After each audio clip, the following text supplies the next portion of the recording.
Yeah. Chat, I don't know what's going on with my second monitor right now.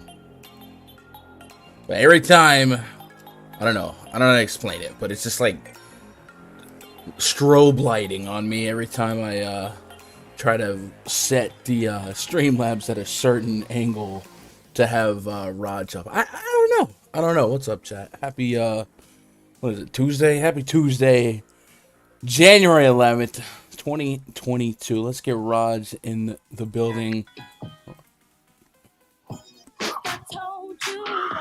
Raj. Yo. I think you just got me copyright strike. What the F are you doing? I listened to this song. One of those.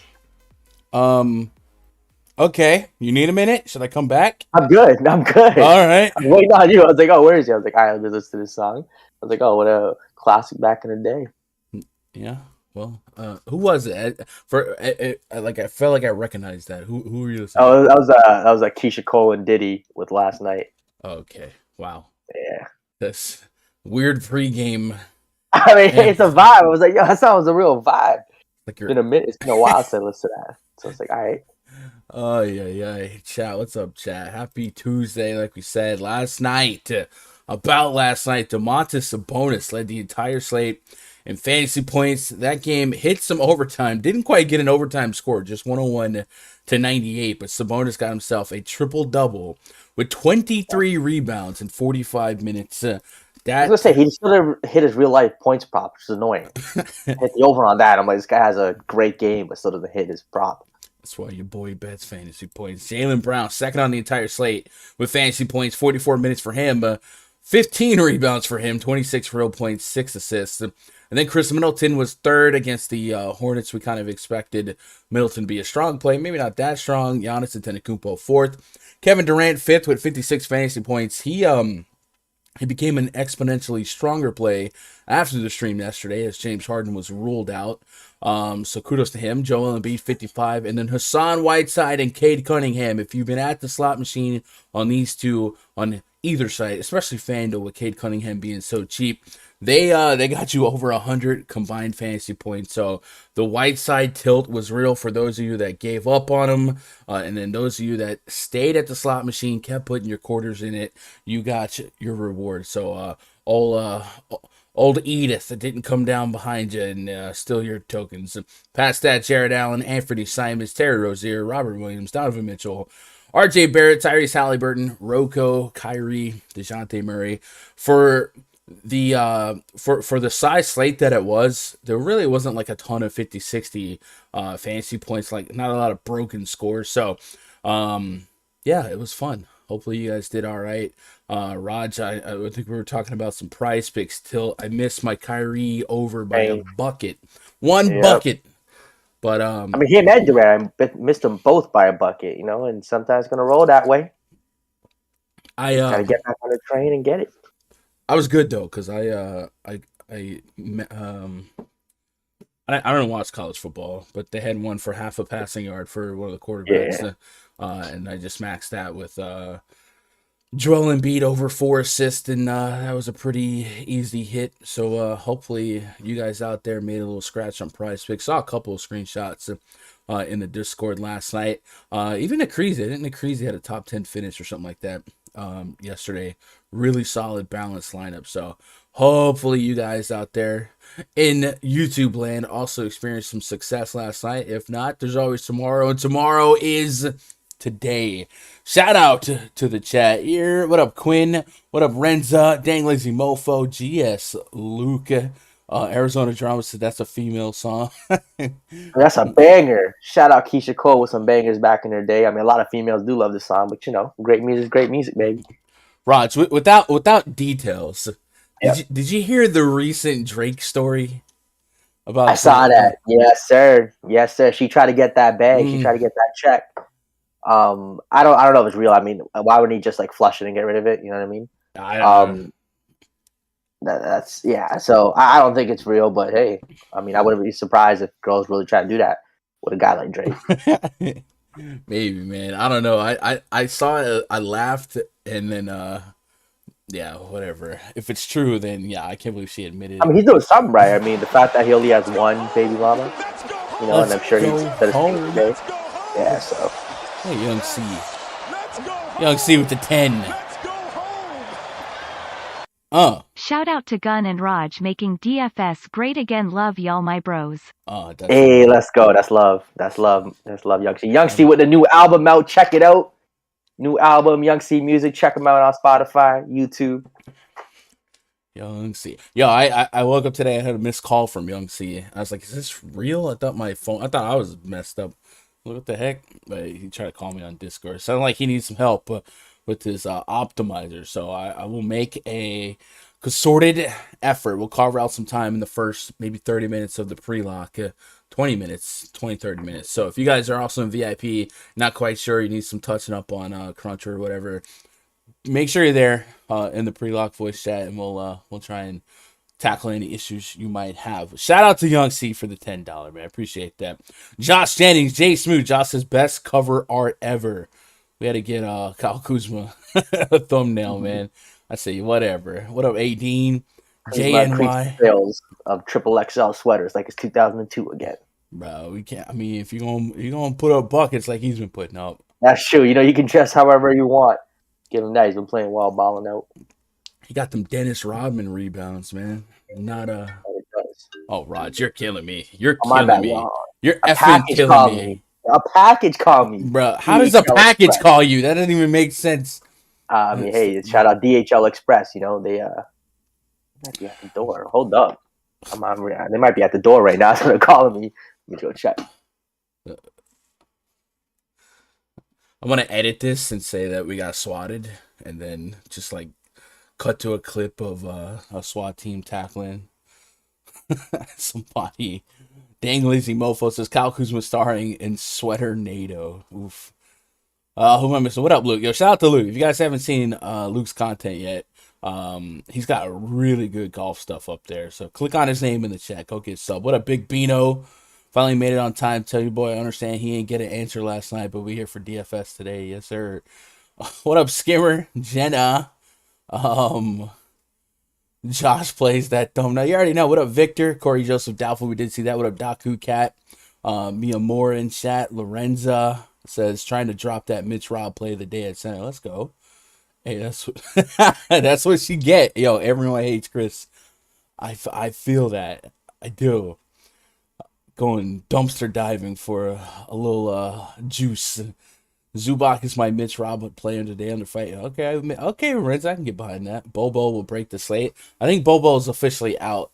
They said he was active or available, and then they said that he was out. So that's good. Can't pay that for Kuda. Nah, I don't hate that. Raj, you good? No, I can't tell. I'm good. False alarm, I think. Let's see. So it wasn't your package. Are you telling me that you expect a package throughout this stream? No. I mean, they called probably because I didn't put the buzzer code to the call. They wanted to say, yeah. Oh wait, they're calling back. Hold up. Call me. Oh my goodness, chat. This is Bush League, but it's okay because I have to get a plug out the way anyway. This stream brought to you by PrizePicks. If you guys aren't on PrizePicks, man, you should be on it. Lots of fun. Last night I was able to simplify some spots, or early in the night when I realized I was pretty well under the field on Hassan Whiteside. I was like, you know what, let me go make some of this PrizePicks money real quick and salvage the night. And then my main slate actually ended up being all right, so it all worked out in the end. So hopefully you guys were He's here. I'll be back in like 2 minutes, Gun. He said he needed me to come out there and sign. I'll be back. Yep. Chat. Can you believe this guy? Can you believe this guy? Unreal. Anyway, let me get the drop out the way. Brought to you by RunDFS.com. Hey, yesterday we launched the All-Star to All-Star break package. Typically, it was created to cover the NBA All-Star break to the MLB All-Star break gap. Dropped it a little bit early, but this year there's only going to be 10 available. And actually yesterday, one flew off the shelf immediately. So 9 left. If you want to get in on that, go to RunDFS.com, click VIP memberships. check that out. It's all the same perks. We got NBA, NFL, and then baseball coverage. I know baseball's in a lockout, but I think they'll be all right. You get the 24/7 Discord access. You get the pre-lock voice chats, and then you also get a $100 credit towards Fantasy Cruncher. You can redeem that voucher, link your Fantasy Cruncher account with your Run DFS account, and then you'll have $100 of credit that you can use on their site. And $100 would actually give you a free month of the middle package over there. So essentially, you can get a whole free month if you budget yourself accordingly. So check that out. And like I said, if you are in the VIP Discord today, I will try and do a little Cruncher group sesh at the beginning of the voice chat. Sounds like my boy Young C has a couple questions there. So if you're trying to maybe move into multi-entry or managing multiple lineups, something like that, I can show you how I do it, and then you can go from there. But it's really not all that difficult, you know. Get caught up on chat. Finished 88th on Fanduel, 10K to first. Let's go, Renza. What up, Fish? Nate says, "Gun, you must have bad Blazers." You talking about from last night? It's not that I had bad Blazers. It's that I was underweight on Hassan Whiteside. And if he's going to basically match Joel Embiid in scoring, well, then he's going to be optimal any which way you cut it. So that, and especially when other positions started offering optimal scores, like Kevin Durant, small forward spots, a bonus in the power forward spot, I just knew that I wasn't going to have any real chance to take anything down. And then, if you run 50 to 100 and you know that you're not likely to finish top 1%, start playing damage control. So I got on PrizePicks and salvaged the night. But it was, hey, that's the beauty of DFS, man. You can attack it like that. What up, TJ Hooker? How about them dogs? Yo, shout out to Ed, a true UGA fan.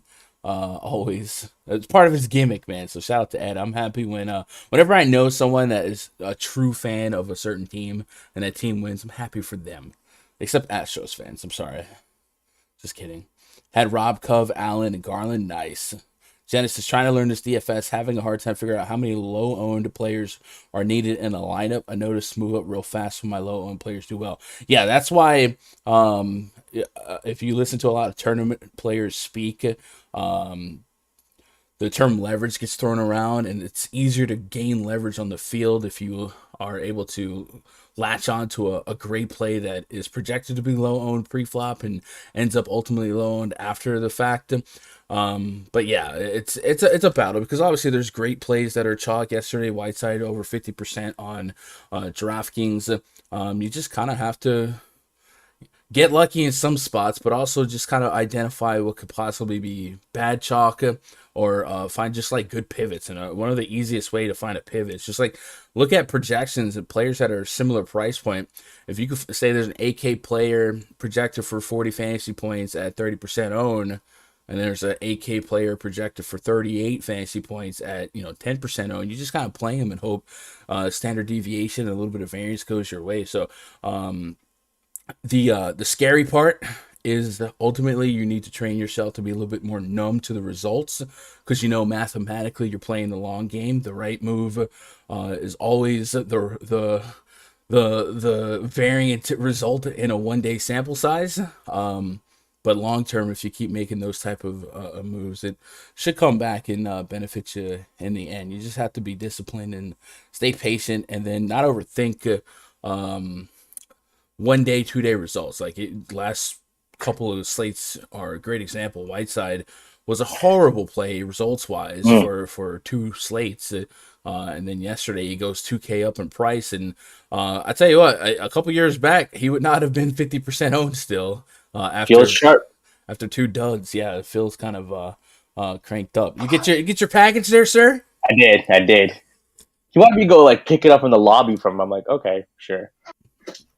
Bro, I remember one time I ordered a DoorDash, and I live on the second floor, and this dude pulled up, and he's outside. He's in his car. Open the door. He's like, "This is your DoorDash. I'm here." Mm-hmm. And I was like, "Okay." So I open the door, and I see him sitting in the car. Yeah. I was like, "All right," and then I closed the door.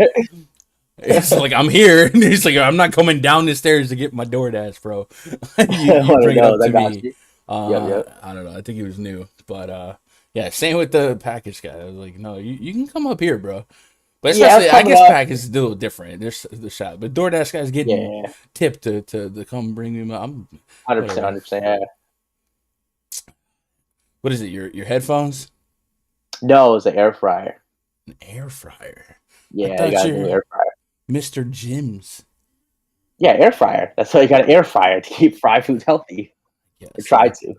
I had one. I melted the wire on it, but what are you gonna do? Anyway, are you good though? You ready to talk some basketball? Because there's we good, ready to go. Make some money. All right, let's pull up underdog here. I make fun of you, but there's a small chance tomorrow I might have an interruption. I got a note on the door every quarter. They pest control and smoke detector checks and whatever.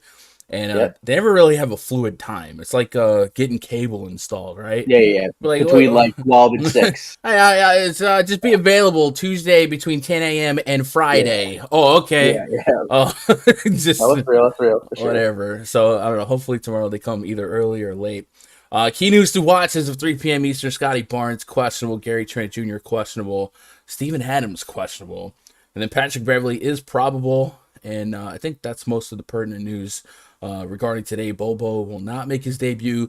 Lance Stevenson to sign a second 10-day. I swear I thought that man signed for the season. Matter of fact, that was even a talking point yesterday. I was talking about, he signed for the season now. I guess not. I swear I'm having like a Mandela effect because I swear I read that, bro. What are you going to do? Corey Joseph, doubtful for today. And that's it. I think that's all the big news, chat. You know the drill. Something drops over live. Spam the chat. We'll catch up to it. I'm sure one of us will catch it as well. But let's get into a little bit of basketball. I got all my windows open. Oklahoma City Thunder up against the Washington Wizards. Game number 1 on the docket. The only game at lock. Your projected starting 5 for the Thunder: SGA, Lou Dort, Josh Giddey, Jeremiah Robinson, Earl, and Derek Favors, maybe taking on Spencer Dinwiddie, Bradley Beal, Kentavious Caldwell-Pope, Kyle Kuzma, and Daniel Gafford. We got 214.5 total and a 9-point spread in favor of the home team, Washington Wizards. This is an interesting game, and then just kind of an interesting note that I when I was updating the spreadsheet this morning, or even searching for like a thumbnail person. Seems like every slate that there's one egregious price point that, oh god, now I gotta play him. Well, looking at DraftKings at first glance, there really wasn't anyone that stuck out as like a dumb cheap price. So now I my second pass through, I'm like, all right, well, who's priced that has a little meat on the bone when they are hitting true ceiling? And one of the guys that came up for me was SGA, 78 on FanDuel, 7,600 on DK. If somehow, they keep this game competitive, the Thunder keeping games competitive, sometimes easier said than done, but to their credit, today they project to be as fully healthy as, they can be, and they have their 3 best players, SGA, Dort, and Giddey. So I guess, this is this is as good as chances ever for them to be competitive. And I think if it is competitive, SGA does have a little meat on the bone when you think about his ceiling relative to his price today. And the return here is about 40 fantasy points on FanDuel, knocking on the door 40 on DraftKings. So he was one of the first names I wanted to look at, with, of course, Lou Dort, Giddey being right behind him. And then on the Wizards side, Dinwiddie, Beal, and Kuzma are all guys that I look at when I think about the Wizards. Dinwiddie have 7,100 on FanDuel. Probably not in play for me, but DraftKings 6K is surely a price point that can net me 30-plus fantasy points, and that's about what we get in the projection. Do the Wizards play tomorrow? Like, is there any way we get a random scratch? I thought we had a big slate. Yeah, they do play tomorrow. So Dinwiddie tends to sit back-to-backs, right? So I don't know. Maybe later today, look for an okie doke where Dinwiddie sits today, and if that happened, we would be fully prepared to load up on Bill and Kuzma. But as is, what stands out to you when I look at the Thunder? I know their front court really bleeds fantasy points to every position, and I think one of the hottest debates in sports betting and DFS right now is, can Kyle Kuzma sustain this potentially unsustainable stretch of play, because it's easy to think of Kyle Kuzma as that Lakers version of Kuzma, where he's like the third, fourth option, and they had elite rebounders on a team. He didn't have to rebound. Now he's just really kind of embraced a new role, and we've seen some big minutes out of him. We can kind of look at different matchups and say, okay, well, Bradley Beal fouled out of this game, or Dinwiddie was out of this game. The front court didn't have Anthony Gill. They were short. Like, there's plenty of asterisks to put behind each game, but by hook or by crook, we've just been seeing really, really strong performances out of him. 20 plus real points, almost as far as the eye can see in his last 7 games. And then Dennis Rodman-esque rebounds, and I mean that, height wise as well. It's 8,400 for Kuzma. Is that something you want to get behind on a 6-game slate on a game that is locking at 7 p.m.? Is there any way that 88 to 8,400 Kuzma becomes a chunk of your equity today, 20 to 30%, or are you not buying what he's selling? I'm probably not buying a lot of what he's selling at that price tag. I mean, 40's cool. You definitely want kind of a 50 in tournaments. Drop that against Orlando, a 59 burger. I don't expect 20 rebounds again. It is OKC. So obviously 20 is aggressive, but he's done, like, he's averaging 9 on the season almost. He's had several big rebound games, so it's getting more of a, and less of an outlier and more of a hot, a nth percentile situation where it's in him, but I don't expect it every game, right? I hear you, for sure. I think he'll be in the pool. Like a tier 3 is fine, but tier 1, just lock it in. AK Kuzma, I think it's tough. Right. If OKC can keep this game close, I mean, I could definitely see him going off, so it's fine. Bradley Beal at 9.5. That's another name that I probably don't get to today. I think at 9.5, we just haven't seen. I mean, we've seen the 50-point games, and he had 160 his last 10, but I don't think we're seeing often enough at 9.5 to make him a core piece. But again, against his OKC team, in the pool, just because OKC is so bad defensively. Gafford, I think that's another name too, at 6,200. Should be able to destroy this team. Again, not a comfortable play. This Washington team are all viable, but no one you'd really lock in. Yeah, so I was actually looking at exploring some of the unders, and 2 things that I wanted to happen today to really I'm going to say lock in, but to get involved in some unders, especially for Gafford, was Gill and Montrezl Harrell. And I know Montrezl Harrell is going to be back, but if Anthony Gill is active as well, that's one more body that we've seen get a little bit of run. Montrezl Harrell hasn't played since the day after Christmas, but it looks like he's going to be available today. And then Anthony Gill has missed a stretch in his last couple of outings, and that has really made Daniel Gafford have the pick of the litter when it comes to minutes. They went out there and got Greg Monroe for a little bit of depth here. But if Gill and Montrez are both active, I might be able to maybe lower Gafford's expected minutes down a little bit, maybe 24, 23. And then maybe we got a little bit of value in some of his unders on PrizePicks. The only pushback. Yeah, the pushback here is that, it's the Thunder. The Thunder front court just bleeds fantasy points, but they got him at 7.5 rebounds, 27.5 fantasy points, and 7.5 rebounds is more than what he averages on the season. So that's something I'm gonna keep in my back pocket as we get closer to lock, especially if Gill ended up active here. But I do have that kind of in the rafters, so to speak. So I'm with that. Let's talk about the Thunder side. How about SGA for you? Around 8K on Fanduel, 76 on DraftKings, and a perfect roll at that price point. I want the north side of 40 fantasy points. I think if you make a couple lineups in a player pool that maybe expects this game to be more competitive than not, SGA has to be one of those linchpins that accomplishes this game being competitive, averaging over 21 real points a game on the year in this last outing against the Wizards, put up over 40 fantasy points. So I just feel like we're getting one of the lower prices on SGA than we've seen in a long time.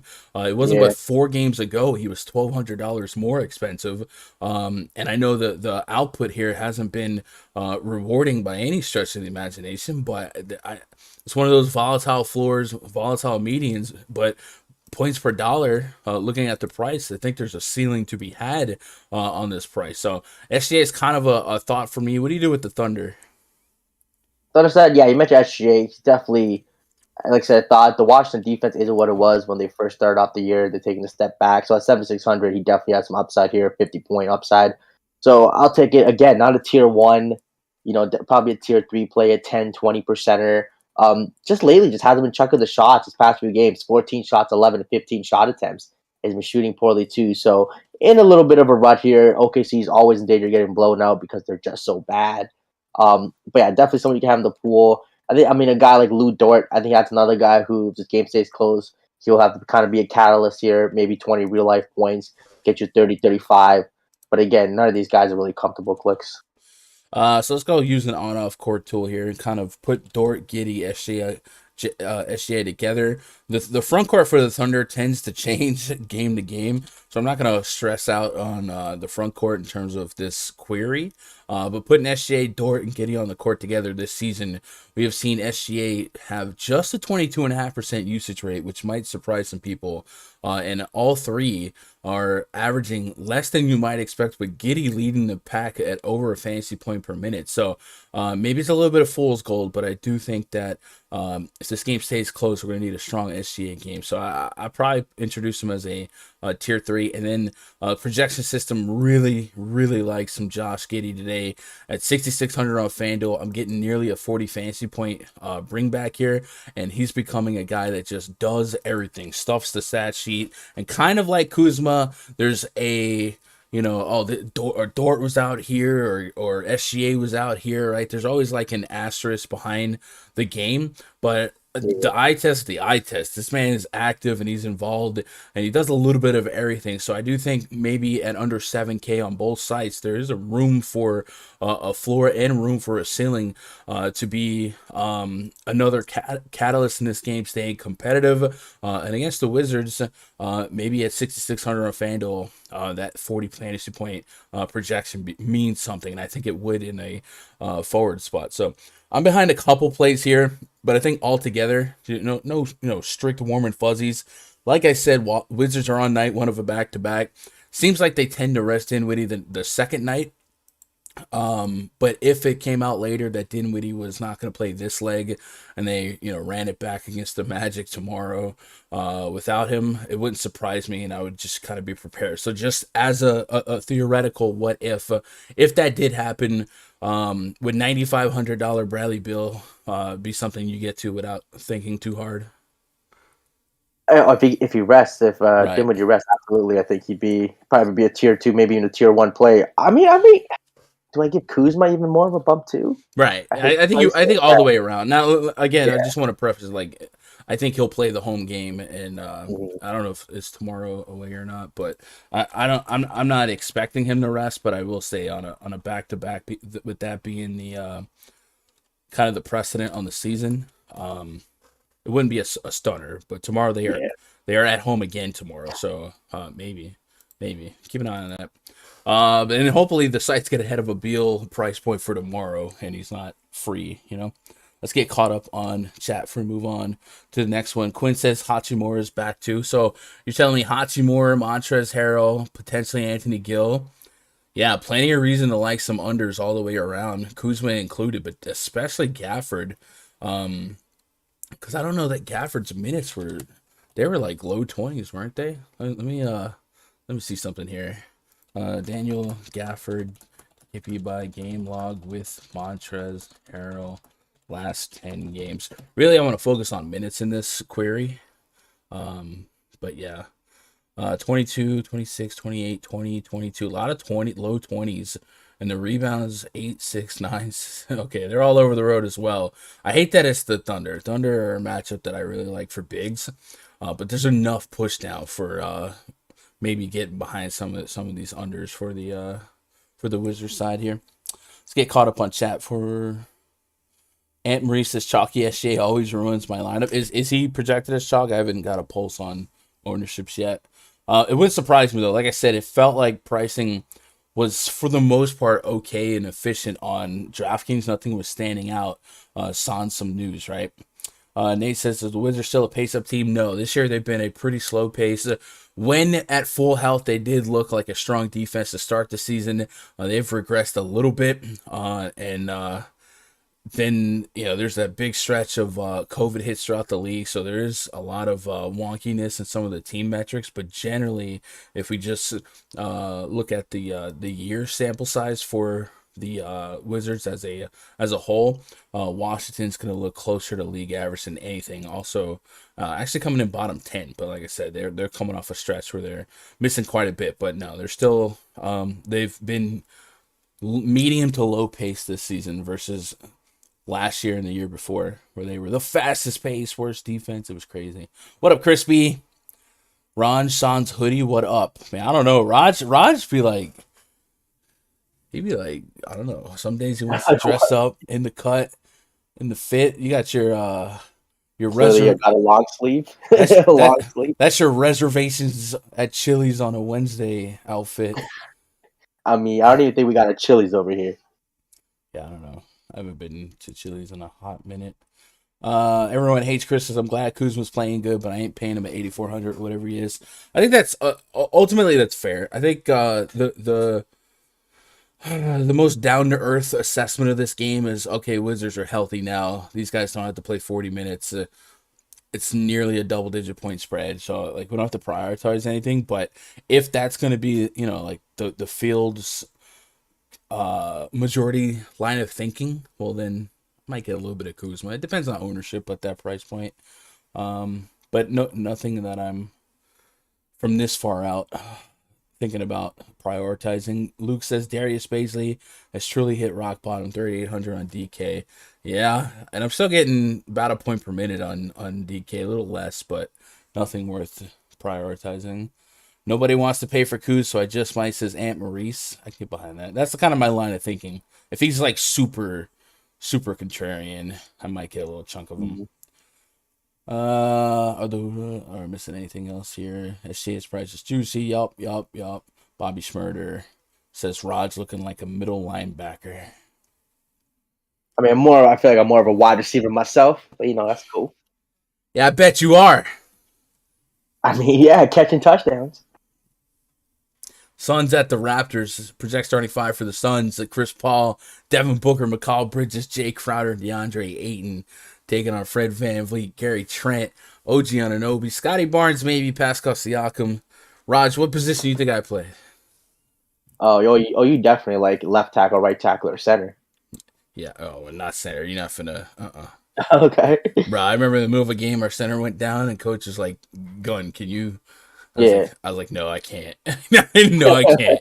We not. Let me protect the QB's blind side. Whoever you want it, and I got you. But we not. Right. But no, I started out right tackle, and then as I evolved, I played offensive and defensive left tackle, and never left the field outside of special teams. Got it. Toronto Raptors, look out for Scotty Barnes, and also look out for Fred VanVleet, who's been crushing it. Scotty Barnes dealing with right knee soreness. Gary Trent, left ankle swelling, both listed as questionable in this game against the Phoenix Suns. Suns coming into Toronto essentially as fully healthy as they've been in terms of starters, getting Ayton back in the mix, JaVale McGee to back him up, kind of pushing Jalen Smith back down, and then having Chris Paul, Devin Booker, and then Jay Crowder's back. So a lot of health on the Suns side here. On the Raptors, if Trent and Scotty Barnes can't go, there's a couple of different lineups you could see the Raptors lean on. You might see Kem Birch back in the lineup. In a more rare outcome, you might see Chris Boucher, and then depending on Gary Trent's availability, you might see like a Svi Mikhailiuk or something like that.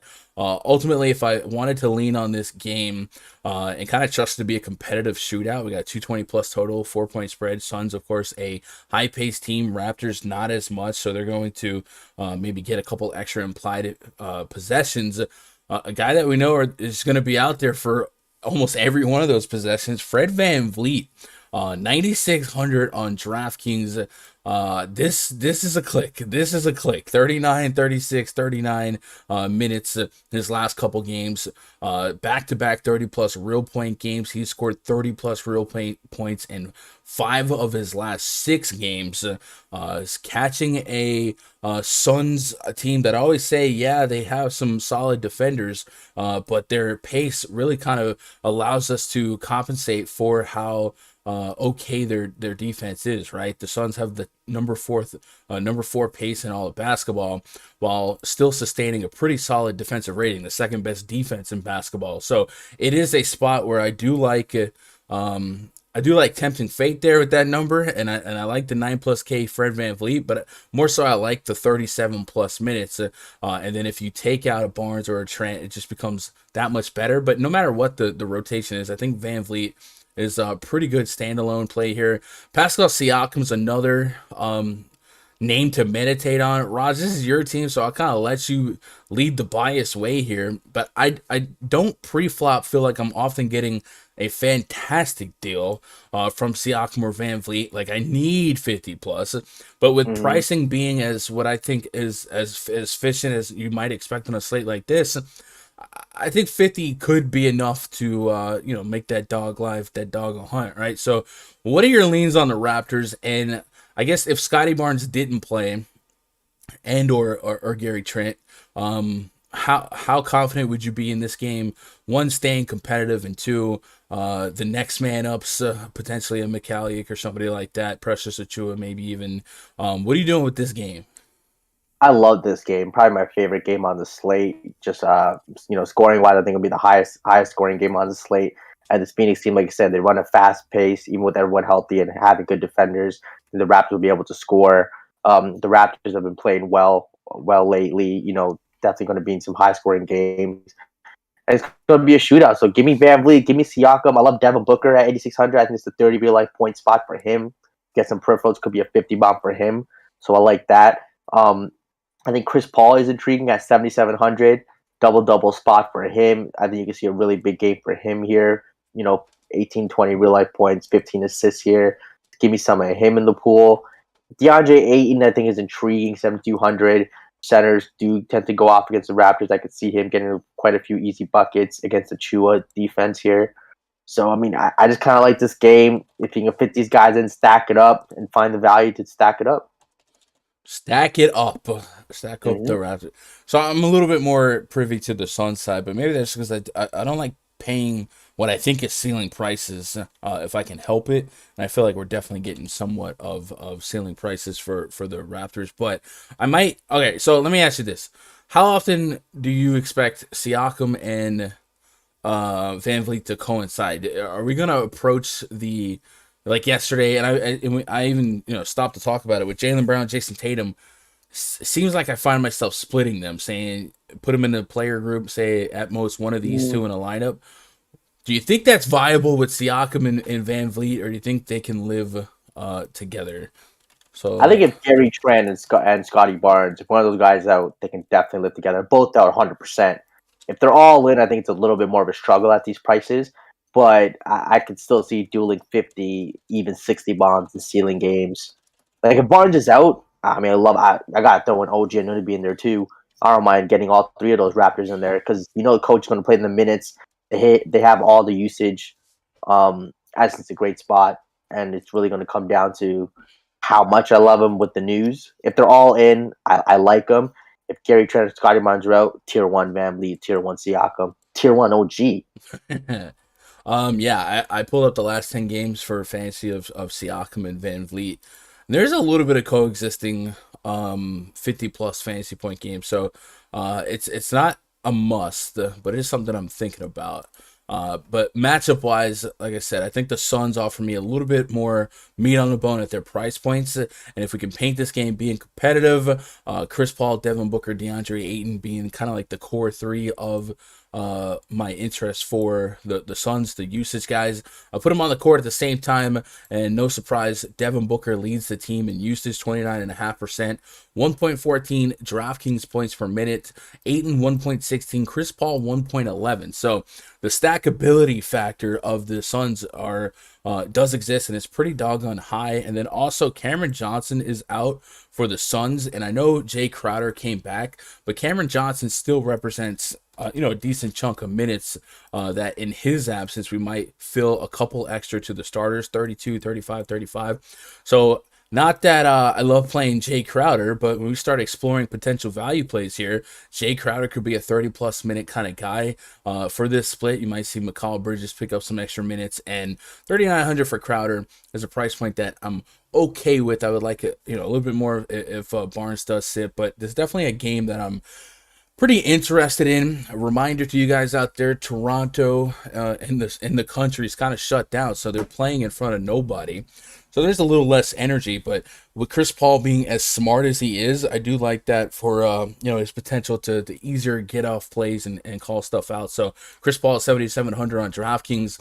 Pretty much expect a double-double from him, assists and real points. So I'm looking for 40+. So he's an interesting 1v1 to SGA, right? So if SGA, it's one of those situations where I probably want the lower owned of the two, and I don't know from this far out which one it is or projected to be. Would you agree with that? If SGA is at 30%, Chris Paul's at 20%, you go with Chris Paul, or is that just... I think I'm going with Chris Paul in general. I just like the spot more for him. In what should be, I think, a high-scoring competitive game. But I understand that logic, too, and SJ could score just as much.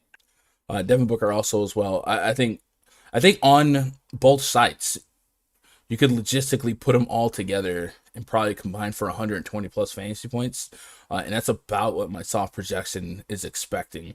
40-plus for Chris Paul, 40-plus from Booker, 40 from Ayton on Fanduel, a little less on DK. But like we said, the Raptors do allow some bigs to feast. They also allow an elevated amount of blocks per game, but they're pretty good at restricting points in the paint. So maybe I do lean a little bit more towards Paul and Devin Booker. And then if a team's doing good at restricting points in the paint, and the Raptors are top 5 in that category, that means they're probably going to allow more shots from behind the arc, and the Raptors are bottom 10 in that category. So maybe it's more reason to like Chris Paul and Devin Booker from long range.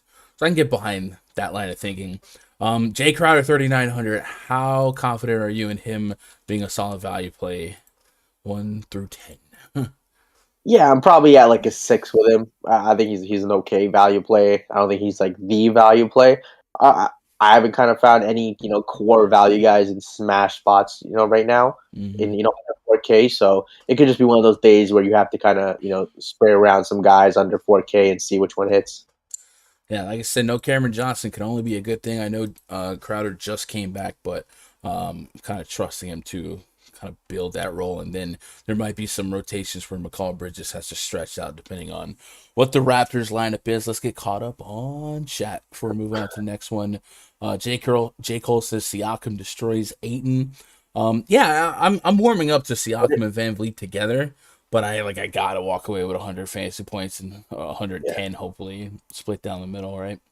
Arizona Drama says this game's going to be good. I'm a Suns fan, but Toronto has been good. Pascal and Freddie do well versus us mainly. I think one thing that I'm looking for in the Raptors is as they get healthier down the stretch with Anunoby, Scotty Barnes, Siakam, I'm expecting their defensive numbers to improve.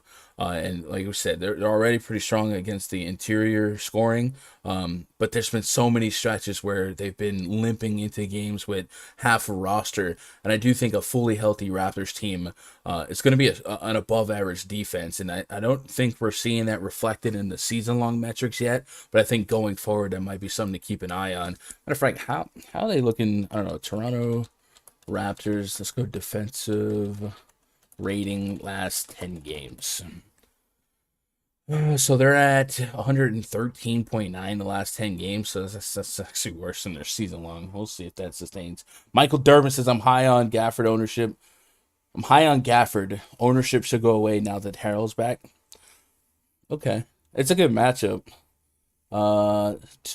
Batum went from 19 minutes to 30 minutes last game, coming off a layoff, put up 29. All right, we'll keep an eye on Batum. The other guys brought up a really good point this morning. That they may rest some guys from Phoenix because if you test positive Toronto, you cannot leave. Yeah, you made it happen. That's what I was scared of. The Utah Jazz may have set a crazy precedent, but they were also pretty up forward with who wouldn't be active or who would be. And a lot of guys just didn't make the trip. So I think if the guys made the trip across the border, I think you should feel a little bit more confident that they're going to play.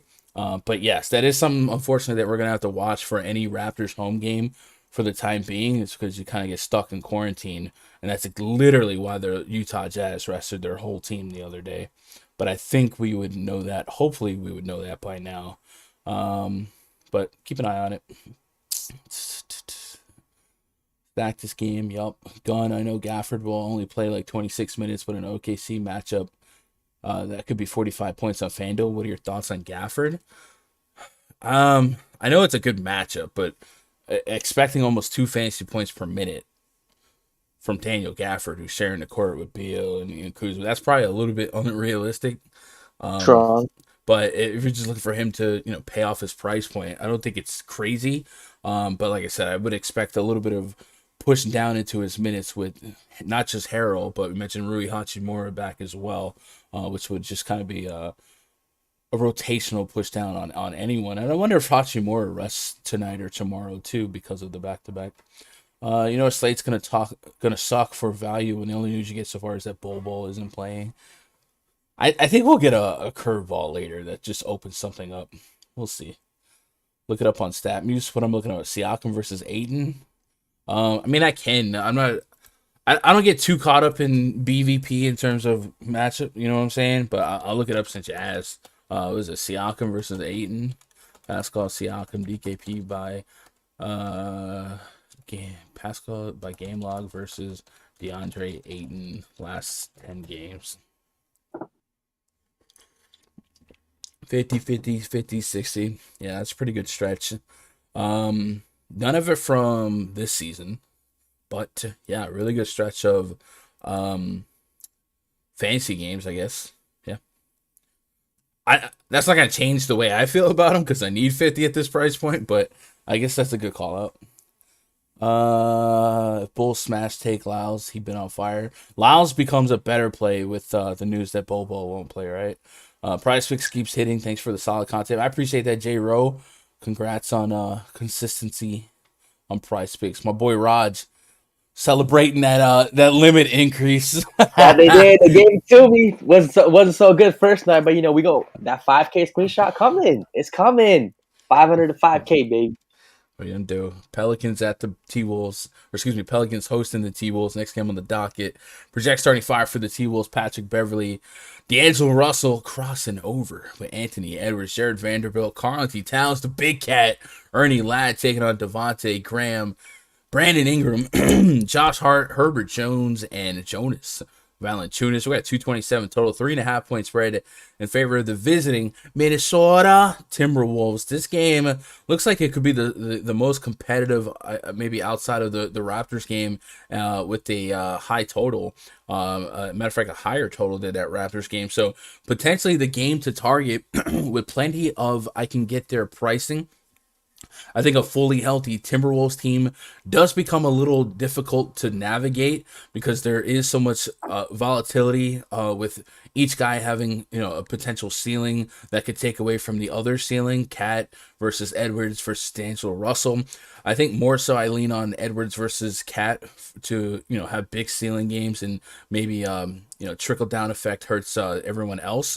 But just from a game standpoint, this game looks like it could be a potentially fun game to target. But let's do Edwards, Russell, and Cat on the court together. And just kind of get a number that we can walk away with in terms of usage and fantasy points per minute. We are dealing with over 500 minutes of sample size, 25%, 25%, 28%, Edwards, Russell, and Cat respectively. All of them over a fantasy point per minute, with Cat being the closest to 1.3. So Cat was actually the name that I was most intrigued with for this matchup against Jonas Valanciunas, as the Pelicans are a team that I guess if you're going to stay competitive, I do like picking on their really picking on every position, but I think Cat's one of those stretch fives that can maybe do well against J-Val. And J-Val, in his own regard, maybe doesn't get the credit he deserves to being a mid to long range shooter in his own right. We had a big 3-point game earlier this season. So I think this game feels more stackable than any other game, and each side has price points that you can put a ceiling on. And like I said, the T-Wolves get a little bit more hard to predict floor wise, but I think ceiling wise, Cat has a ceiling worth going after, and then Edwards, D-Russ, and maybe Patrick Beverly all get in the mix for me as well. But Cat's kind of like my number one. On the Pelican side, without with Brandon Ingram growing back into his role and coming back from his long layoff, he's finally put together a game or two that we can say, okay, 55 fantasy points still exist. The double-digit shot attempts should be there. Maybe the end column still isn't as consistent as we want it, but kind of like SGA, when you think about players on the slate that still have some room for ceiling at their price point that they're on today, meat on the bone, if you will. I think Brandon Ingram is that guy that still has some meat on the bone at his price point, because if you're going to bake the Pelicans to put up 110 plus points, you probably believe Ingram has his hand in quite a bit of it. So, Raj, I will say that the floors on just about everyone we could talk about here aren't that stable with mostly healthy teams, but the ceilings are there. And I think for me, the names I want to visit is Cat and Ingram on the top of the podium for both teams.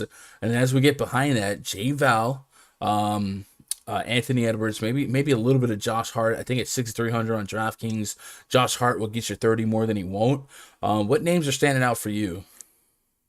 I mean, I guess Cat stands out at 10K. It could be a 50 bomb here. It should be a 50 bomb, but you definitely need it. And I think I like even Siakam straight up over him. Really? If you want to take that. So I was going to take that bet. I was going to lead you into that question. I'll take Siakam. So you want Siakam versus Cat straight up. Hold on. DraftKings points. Let's see. I got 45 on Cat, and I got 43 on Siakam. Roll with it.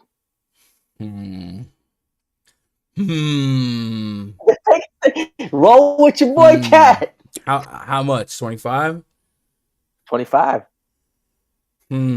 Chat, what do you think? Let's do it. Usually I can get dumber bets out of you. This one's a little closer. I'm rolling with my team. I'm rolling with Siakam. Let me think about that. Let me think about it. Chat. So yeah, my history against Rod is so good when it comes to bets that it's a. That's because I roll with the guys I roll with. Gun's like, oh, let me go check the numbers. Oh, what's this projection? Oh, I got projected for 6.7 rebounds. Gun's let me see the expected value of this bet. Yeah, that you're trying to put. None of that. I'm rolling with my team. I'm rolling with my homies. I'm rolling with the Raptors. I'm rolling with Siakam. I mean, I'm not like a T-Wolves guy, but okay. Anyway, I'm rolling with Siakam. Yes, I mean, I think Cat's in a fine spot though. He's averaging 50 again, so that should be fine. D'Lo is interesting. He's had a couple good games. But you gotta look at his matchups, right? OKC, Houston. He shot 11 for 12, 8 for 14. This is another good matchup though. The Pelicans have been giving up the guards, so at 8K, I think he could be a 50 bomb here, and that's great for that price. So I think he's definitely intriguing. Anthony Edwards, 7,900. And it could be a 40. Timberwolves seem like an interesting stack to at their prices, where I think D'Lo can get you a 50. Edwards can get you a 40, 50. And Cat, like a 50 is fine, but you're not excited about it at 10K. But that's interesting. But that's all in a vacuum. You're not getting 150 from the 3-0. That's perfect world. And if that probably did happen, two. Cap it at two. Yeah, usually I'll put those three in a player group, and depending on how big the slate is, I'll say no more than one or no more than two. On this slate, I might allow myself to get no more than two, but then if I did get to two, I'd probably want to kind of bring it back here with the Pelicans a little bit. J-Val's at a price point that might get forgotten about or lost in the sauce. Just out of curiosity, we like doing history checks, right? DKP by game log versus Carl Anthony Towns. Let's go last 10 games. I'm kind of intrigued by J-Val here. 23, 60, 53. That 23 came in 19 minutes on November 22nd. The other games were October 25th, October 23rd. Jonas Valanciunas. What are you thinking? J-Val has some meat on his on the bone. I like J-Val. No, he definitely does. I like the J-Val call too. 8,500. Him and D'Angelo Russell are probably my favorite plays in this game, just because they have that 50-point upside at 8K price tag. And I've got a New Orleans Pelicans who I love today. I think I might tier 2 him or tier 1 him. Josh Hart. I think he's just a walking 30-40 bomb. Last game against Golden State, probably the toughest matchup in the league. Had a bit of a down game. Before that, just consistent mid-30s, low 40s. And at 6'2", I really like that. Against a Minnesota team, I think he could have a 40 bomb here for sure. Yeah, Hart is. You talked about Josh Giddey earlier being a do-it-all kind of guy, just a little bit of everything. Josh Hart is the same type of player here. So 6,300, like I said, you almost start your expectation at 30 fantasy points, and then you take what you get, and you don't complain. So I'm with you on Josh Hart. It'll probably be a tier 2 guy for me. And I don't often expect a bunch of upside at that for like 40, 50. I think it's possible, but just taking the 30 on this slate at 6,300, I might be okay with that. And then I guess looking at Herbert Jones, just doing a little bit of due diligence. Jones at 5,100. He's got a little bit of 30 plus fantasy point potential here, but I will say Vanderbilt's probably like my least favorite matchup of the T-Wolves here. And I might even look at playing Vanderbilt, but this is probably one of the more aggressive price points that we've had for Vanderbilt all year. A lot of times we only get 24 to 28 minutes out of them. Last couple slates, 59 and 42 against two of the weaker matchups you can ask for, the Houston Rockets, the OKC Thunder. So I'm going to say that I think his price has been overcorrected based on the short 2-game sample size. So I'm probably going to be down on Vanderbilt. Probably. What does PrizePicks have Vanderbilt, if they even list Jared Vanderbilt? They have him at 28. I also have him at 28. Matter of fact, I actually have him at 31. So, that's not like a wow me price point, but I guess if I'm saying I'll take 30 from Josh Hart, I just feel like I get to a Hart ceiling a little bit more than Vanderbilt in this spot, but it's not impossible. So maybe I think Hart's more consistent too. Like Vanderbilt had that big game, but I don't think he's as consistent as Hart. Yeah, good stock guy. So that's why I like him a little bit more on Fanduel. And then Garrett Temple, if we're looking for potential value off the bench, he's a guy that does represent a decent chunk of minutes. I don't really get to him with a high level of confidence because he's Garrett Temple. But he's a guy that can chuck some threes. If they're down, the bench will come in and maybe he picks up some slack here. Let me look at the last game for Temple. Just kind of get a minute rotation expectation. Temple played 33 minutes that last game. He did close. Actually, he started that game. Right? Yeah, he started that game. So what happened? Am I missing? Let's see. J-Val, Ingram, Devontae, Herbert. Oh, so Josh Hart didn't play that game. So I guess with Hart back, maybe we'd push Temple's expectations down a little bit. Am I reading this right? No Josh Hart. Okay. So I still think Garrett Temple at his price point on both sides, if he got to 20 minutes, and especially off the bench, if he was just like chucking threes, maybe I land on him a little bit for obscure value and 100K to first, but probably nothing I can get to any levels of comfort. We really don't have a lot of those 3K specials yet that we've kind of flirted with. I guess Garrett Temple's the first name to enter the conversation, and then we mentioned who's the cheapie that we mentioned? Oh, Jay Crowder at 39, just from getting opportunity starting minutes without Cameron Johnson. So ugly value so far for writing value names down in pencil here. Let's get caught up on chat. Maybe chat has some secret squirrel plays from this one. It says Darius Baisley showing up a lot also, so yeah, maybe another cheapie. Baisley's definitely a lot cheaper on DK than his Fanduel price point for sure. Willie McGuire says Fading Jokic tonight. Love Jokic, but that 12K price tag with great centers are cheaper on the slate. Give me J-Val or Vucevic.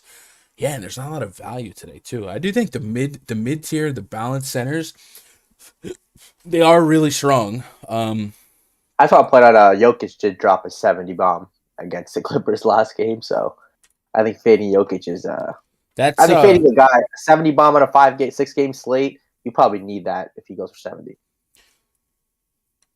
Yeah, I agree with that. I think 70 raw points is usually optimal some way, right? By hook or by crook. There's going to be some value guy we don't expect who has a big game.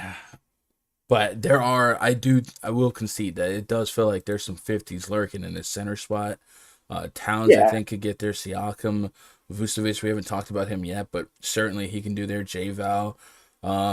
And then if the cards fell the right way and like Steven Adams sat again, Jaren Jackson Jr. is not like, but I guess he's forward eligible. So tough matchup. Yeah, Brandon Clark, 100 though too. Yeah, Bobby Schmurder says I like that Raj F the projection. I guess that's on. Talk about it. Cat versus Siakam. I'll let it sit, but I probably won't take that bet. Usually I can get. I'm telling you. Usually I could pick Raj's pockets for dumb stuff. I'm rolling with Siakam and Van Vliet today. So you got some 1v1s with those two? Okay. I might find one. Well, find one. I'll look. I'll try and lock into some bleed money. Let's go home. I mean, I'll take Van Vliet over any guard. Honestly, over any guard. All right, hold on. Raj is my brown bear. Gawk, gawk, gawk, gawk, gawk, gawk. I think Van Vliet might be the best guard on the slate, so I don't know if that's taking much. Probably. Let me look at my projections real quick. Brown bear. Did you catch that? I mean, hey, hey man, it's a chocolate bear. It's a chocolate bear, damn right. A lot of these girls be loving that chocolate this time of season. Keep it nice and warm in the wintertime, you know what I'm saying? I have Jokic 58. That's 13 points higher than my cat projection. Yeah. So that's pretty insane. Which is about the same as J-Val. And then Van Vliet, where I have Van Vliet at 43, which is around DeRozan. I don't know. Yeah, I'll take Van Vliet over DeRozan, over John Morant. I might be interested in. How about John Morant and Cat versus Van Vliet Siakam? Ooh, John Morant and Cat versus Van Vliet and Siakam. I mean, John Morant and Cat versus Van Vliet and Siakam combined fantasy points, right? Right, yeah. Yeah. I mean, I like it. I'm rolling with my guys. I don't care about the projections. Honestly, I think you have to edge it when guys are on the same team. It's just it's like they kind of hurt each other. But with the questionable nudes, I mean, locking in now, I take that risk. I mean, yeah, we could. Well, that'll be a 50 bomb, $50.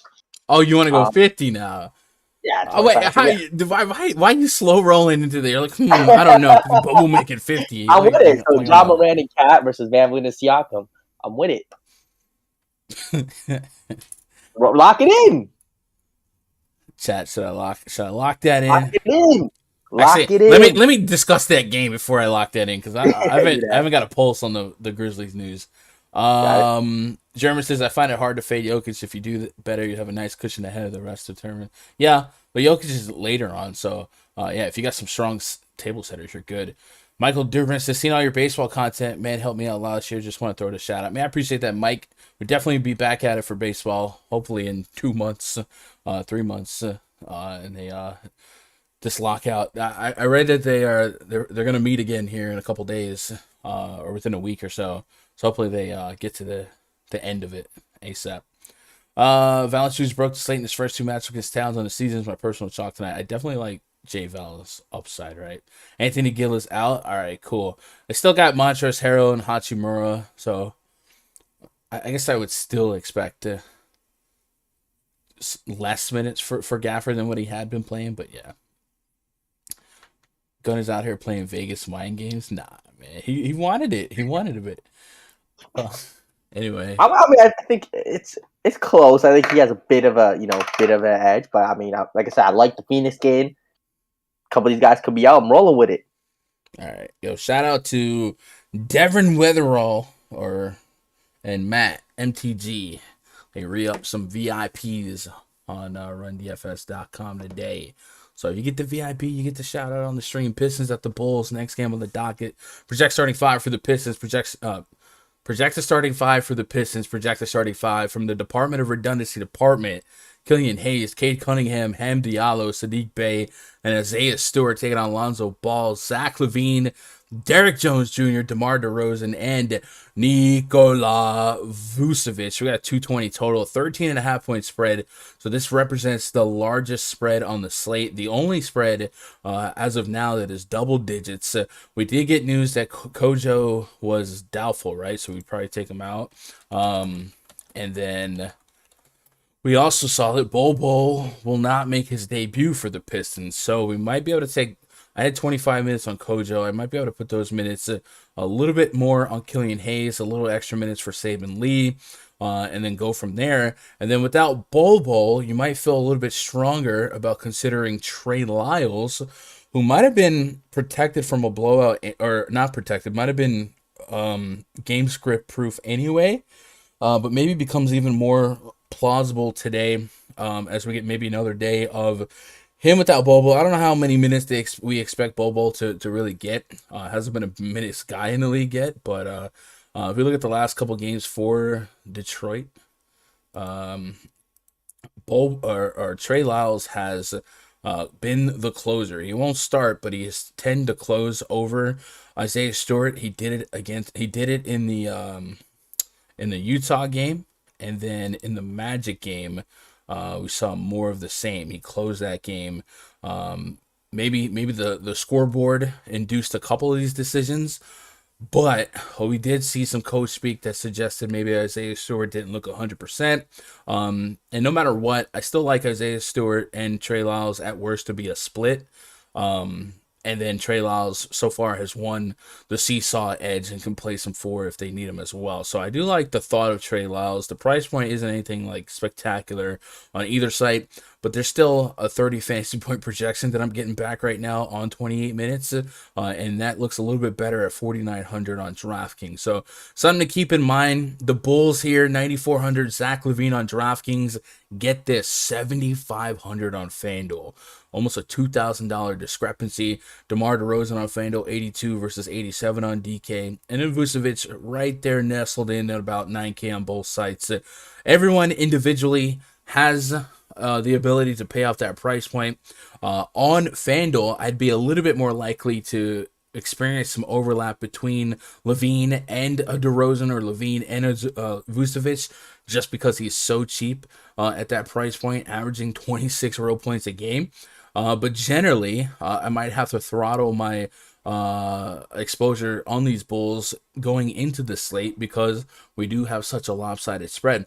With that said, the Pistons have twice now in the last, week, gone into a game as double-digit dogs and punched the other team in their mouth. Then they just beat the Bucks, and then last night pulled one over on, was it the Jazz? Squeaked one over the Jazz. And then, like I said, the Bucks were in the mix as well the other day, where the Bucks were double-digit favorites. Let me see, Pistons scores. Maybe I'm making this up. I feel like I'm not. Recent Pistons scores, 126 to 116 over Utah. And then, they beat the Bucks by 11. Couple games back. They got smacked in other spots where they should have got smacked. But I guess what I'm trying to say is maybe don't immediately write the Pistons off to be dead in the second quarter. You know what I mean? So, Raj, I think on the Pistons side, it's pretty easy to go back to Cade Cunningham at 6,500 on FanDuel. He's been living around that 6K range for a week now, and every slate he comes in pretty decently owned. Last night was his best game in that stretch. I don't think, I think he's good to go on back to back. So I'm willing to go back to the well on him, but I do. It feels a little bit trappy because he finally, you know what I'm saying, finally spikes. 100%. But I hit the under on him too last night, and he just decided to become Steph Curry from 3. You have any favorite Pistons plays in this game here?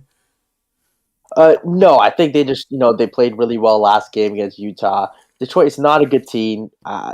They've been getting blown out by decent teams like that. They got blown out by Charlotte, blown out by Memphis. So I mean, I could see them getting blown up by Chicago. Chicago's a really good team here. They defensively, when healthy, they're strong. Even though Caruso's out, Lonzo Ball is a tough matchup for him. I really don't like any of these Pistons here. Saddiq Bey, Cunningham, just not confident in these guys. I don't think they'll shoot that well again. I think it's definitely kind of a people are buying high on him after the last game. It's going to be a collapse spot for him. I'll probably bet the unders on Cunningham and this entire Pistons team against the Chicago team. So I don't think it's wrong to like the unders on a back-to-back. Oh, I will say Trey Lyles, I think, could be good value. I'll say that. Okay. Well, I did say that. Looking at the team metrics here for the Bulls, it's definitely it's not.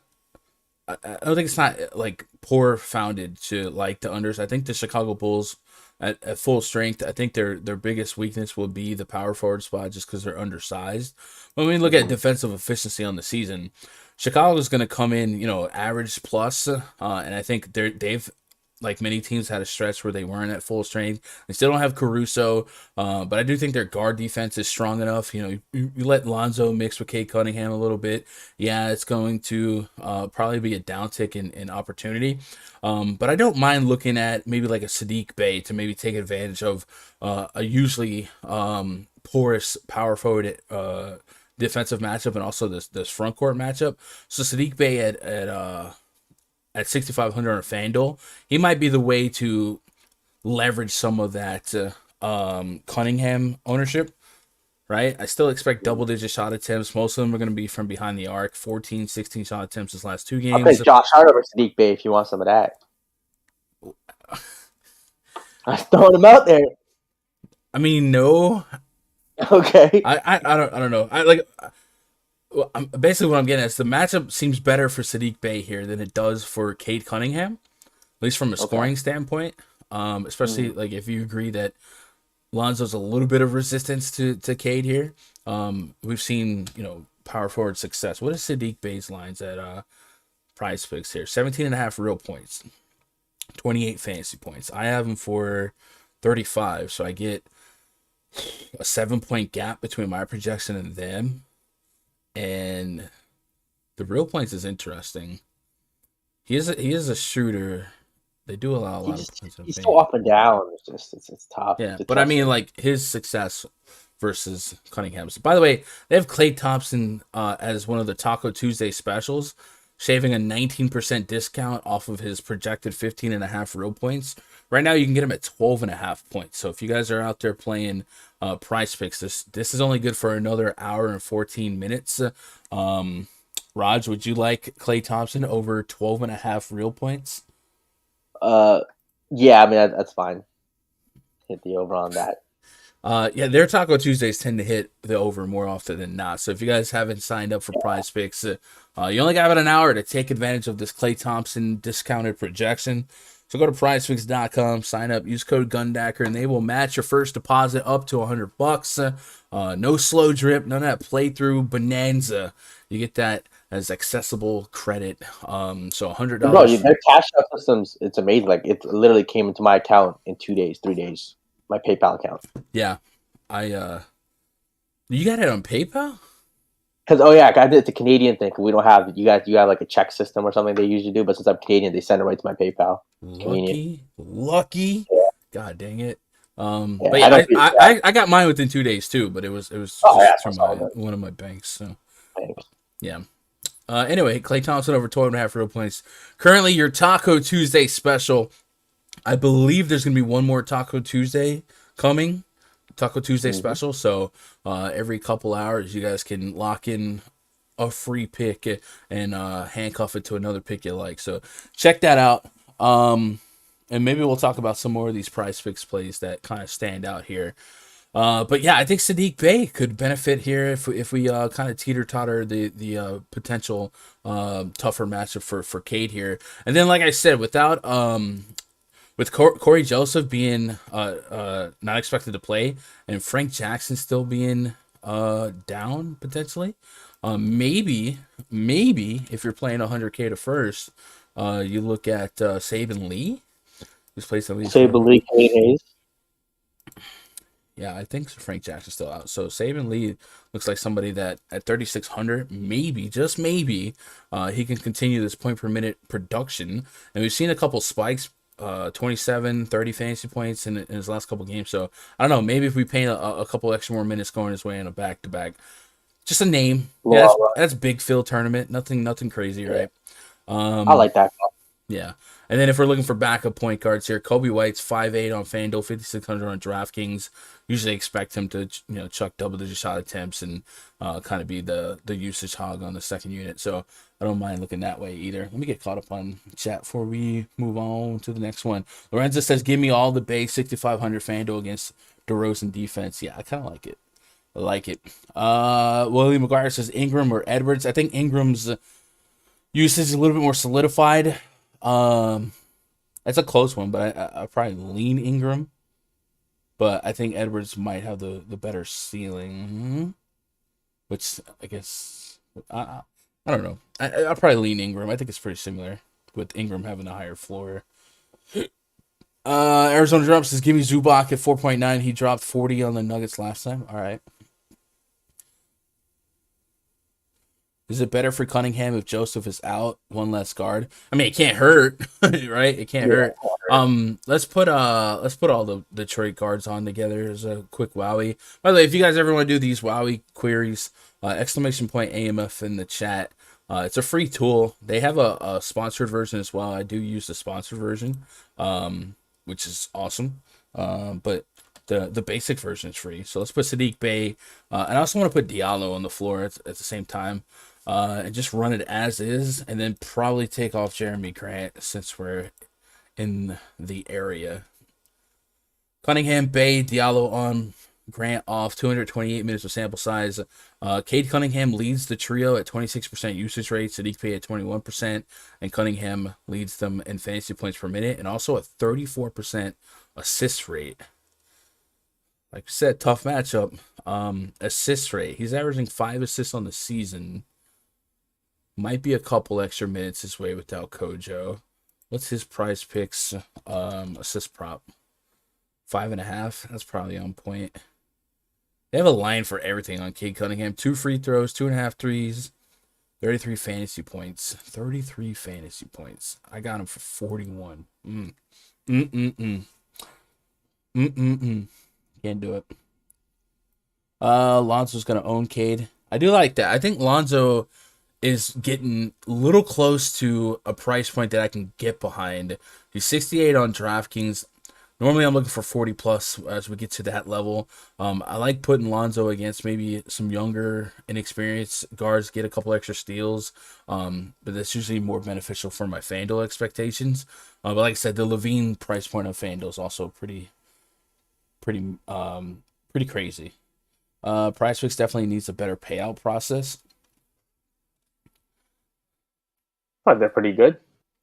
Yeah, I mean, I think that just means you want them to have PayPal, right? Because I mean, there's no other. Like, I would agree. I would rather them be able to go straight to PayPal too. But what are you gonna do? Warriors at the Grizzlies. Next game on the docket. Projects 25 for the Warriors. Steph Curry, Klay Thompson, Andrew Wiggins, Otto Porter Jr., Kevin Looney taking on John Morant, Desmond Bane, Kyle. The Andersons got tickets to the game.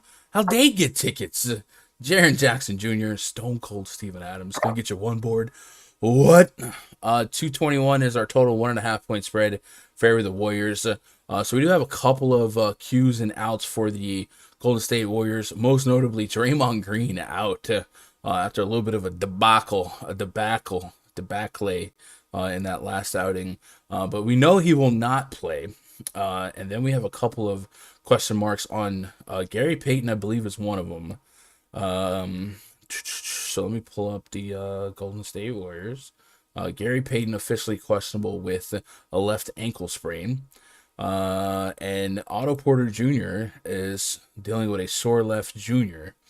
It says if Otto Porter Jr. is forced to join Draymond on the inactive list tomorrow night, that would likely translate to major minutes for JTA and Nemanja Bjelica, JTA being the preferable fantasy guard. So shout out to NBC Sports Edge for that. So that is something we're keeping an eye on. My boy Josh in chat, he was talking about, Josh is like the most hardcore Warriors fan I know, definitely.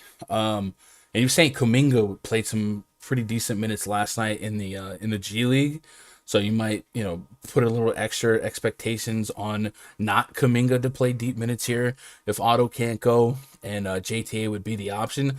I think the problem with JTA, Raj, he's center only, like he's bare bones min price, which sounds good, but you got to give up a center spot.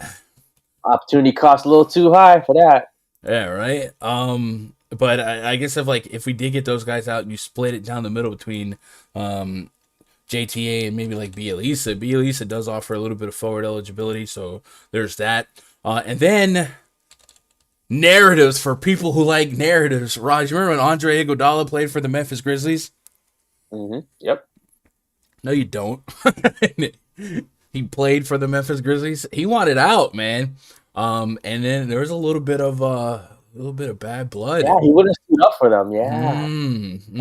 Like, no, I'm too old to be rebuilt out here. Too old to be rebuilt. Little statement game. So about that John Morant versus Fred VanVleet. See, I still like. I like it. I still like VanVleet. I think. I mean, I guess Gary Payton being out probably helps Morant. He's a big defensive guy for them, obviously. I wonder what happens to the Warriors. I mean, I don't think I wouldn't have expected Gary Payton to start and overlap a lot anyway. Yeah, I just want to see with Clay back if their defense takes a step back, just with him being kind of hurt or not up to fully 100%. Right. I don't know. The Warriors just keep getting it done. Warriors right now 1.5 point favorites here. The Grizzlies are on a stretch of just manhandling people. What are they at? 9 games in a row or something like that now? And they really haven't had a game where they were fully healthy. So probably one of the more underrated teams in the league right now. And they got some statement games, the Lakers, Brooklyn Nets, stuff like that. So I do like the chances of this Nets team being talented enough, strong enough, long enough to keep this in game. John Morant, under 9K on DraftKings, about 10K on Fanduel. I got him for between 40 and 50 fantasy points. I like him. I think if this game stays close, I'm going to have to lean on him. Dylan Brooks is still out, so in the absence of Dylan Brooks, we have seen Desmond Bane pick up a lot of slack, and it's just kind of... What a steal. Yeah. Splash Brothers versus the Grizzlies tandem here. It's one of the most talented backcourts against probably the best backcourt, right? Ever. So just out of curiosity, let's take Dylan Brooks off the court and let's put John Morant and Desmond Bane on the court. And you think darkness is your ally? Come on. 568 minutes sample size here. Desmond Bane just under a fantasy point per minute, while John Morant about $1.50 with a 33.5% assist rate, a 35% usage rate. So 30% is the magic number. We got plenty of sample size to believe in. So I think it's crazy to say if this game's staying close and competitive, John Morant's got have his part in it. And then Steven Adams is a notable question mark that we should probably discuss. If he can't go, what we saw in that last game was they actually started Jaren Jackson Jr. at the 5. And obviously that was he put up a huge game. I don't think that was on the main slate, or it wasn't on a slate that I played, but I did track it. So I guess if that were to happen again, we might expect that to also be the case here. Kind of a small ball unit. Steven Adams protocol is being listed as questionable. His availability for Tuesday will likely come down to see if he can show through testing that his CT levels are above 35, meaning he might be a game time call tomorrow. All right, so look out for that. And the other thing is, in that lineup that had Jaren Jackson Jr. at the center spot, Zaire Williams was in the lineup as well, and I wonder if that was like small ball with LeBron, or they pick it up a little bit here. So keep an eye on that. It's definitely not insignificant. If Adams can't go, it might beef up a minute expectation for Brandon Clark again, and then just kind of a trickle effect. But from the short term, you can give me John Morant, Desmond Bane, and then Jaren Jackson Jr. at 7K, something I'm a little bit skittish on just generally. But if we get no Adams, I can probably get behind that. And I think, this is a team that loves playing up to names, man. John Morant loves showing up against the stars of the league, especially at home in the grindhouse. So I like that. And there's a real push for John Morant to be in the All-Star game. Saw your boy Justin Timberlake was on Twitter pushing that yesterday. I saw that. Shout out one of the GOATs, Justin Timberlake. On the Warriors side, so if you guys are just tuning in, Klay Thompson has a 12.5 point Taco Tuesday discount, about an hour left on that.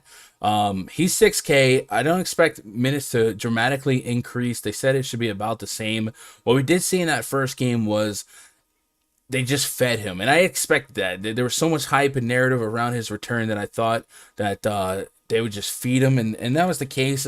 Now, the I'm back jitters down. You go on the road to Memphis. I don't know if I'm expecting 18 shot attempts in 20 minutes, but I also don't, I don't think he's not going to get shots up here. In 20 lines to 50 lines, do you sit out completely on Klay Thompson on heavily limited minutes, or do you see yourself getting to a couple of shares of him? I probably not playing any Klay Thompson today. Just as obviously with the minutes limit, he has his natural cap out. So at 6K, I just rather get to the Josh Harts of the world, who are going to play the full game. So I'm not getting to Klay Thompson. People want to play him. I actually don't think there's any way you really play him at 6K. It's just there's just no way unless you want to play him just because you're excited to play Klay Thompson. Sure, I know he took 18 shots in 20 minutes. I think that was a bit of maybe his first game back. Push him to shoot the ball a little bit. I don't expect that many shots again. Yeah, I mean, like I said, there's going to be games coming where Klay goes full on Klay Thompson, but in the now on this road game against the Grizzlies, not John Morant defense. Everyone else plays pretty solid defense, right? Jaw's the whole.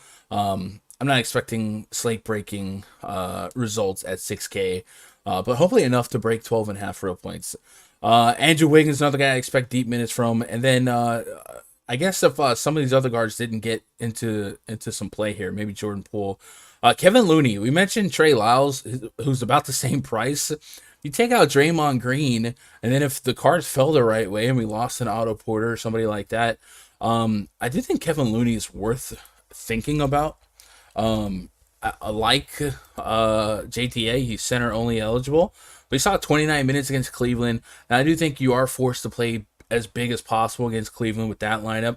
But without Draymond, I think there's a real path for deep minutes from Looney, and there's a wide range of outcomes, but 18 rebounds against the Cavs, and you've seen him give us 6 or more rebounds in a few of his last 10 games. So I don't hate getting to a little piece of Looney, especially if Steven Adams was out, and I would boost the expectations there.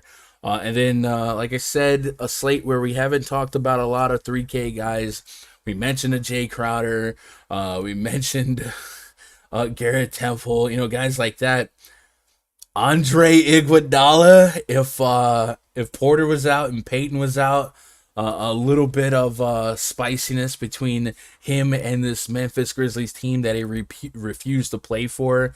20 plus minutes for him, 25, 20, 24, 24.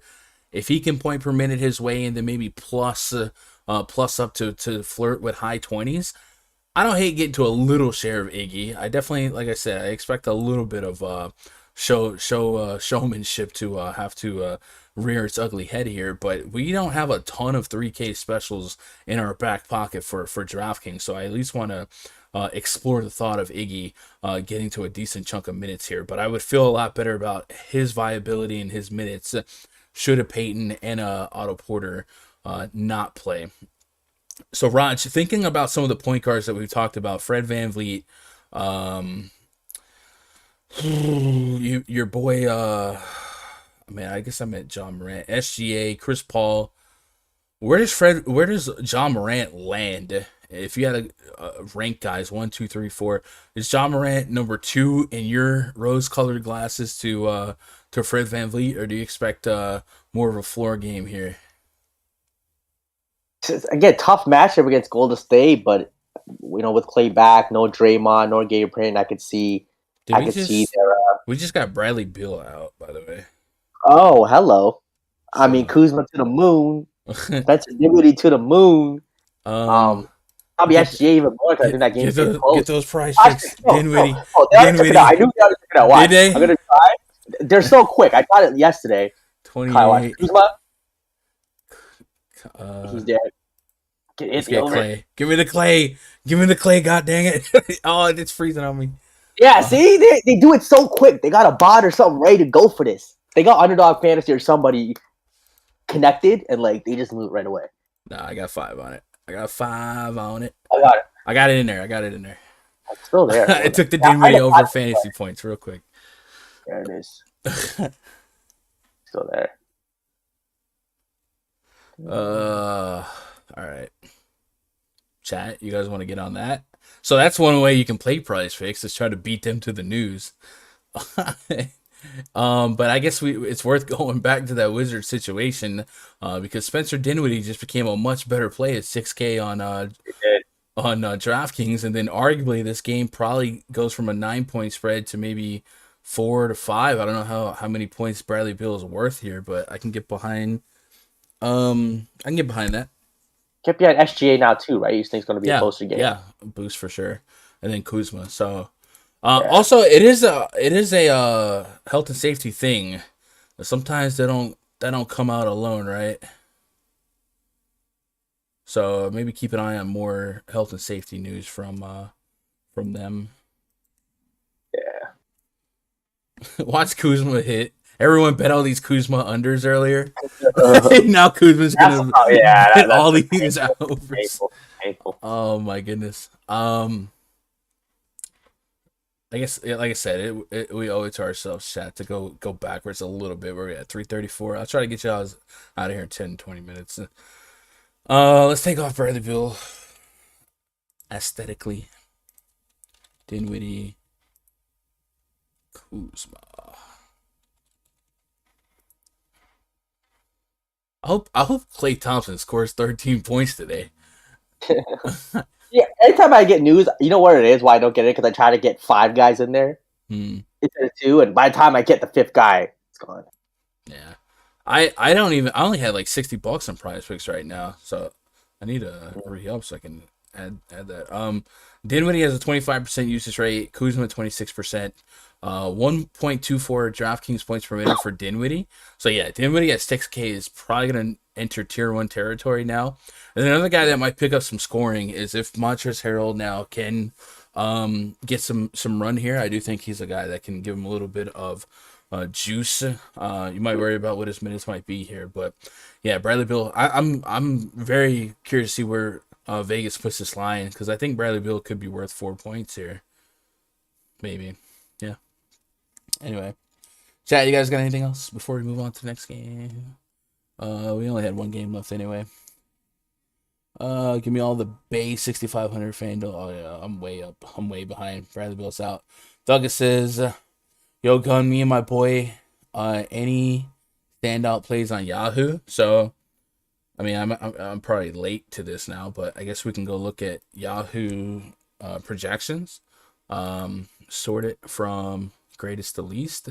And then I wonder what Dinwiddie's price is on Yahoo, right? He's probably going to be just a fantastic play everywhere. He's still 7K on FanDuel, which is rougher, but I can still get to 40.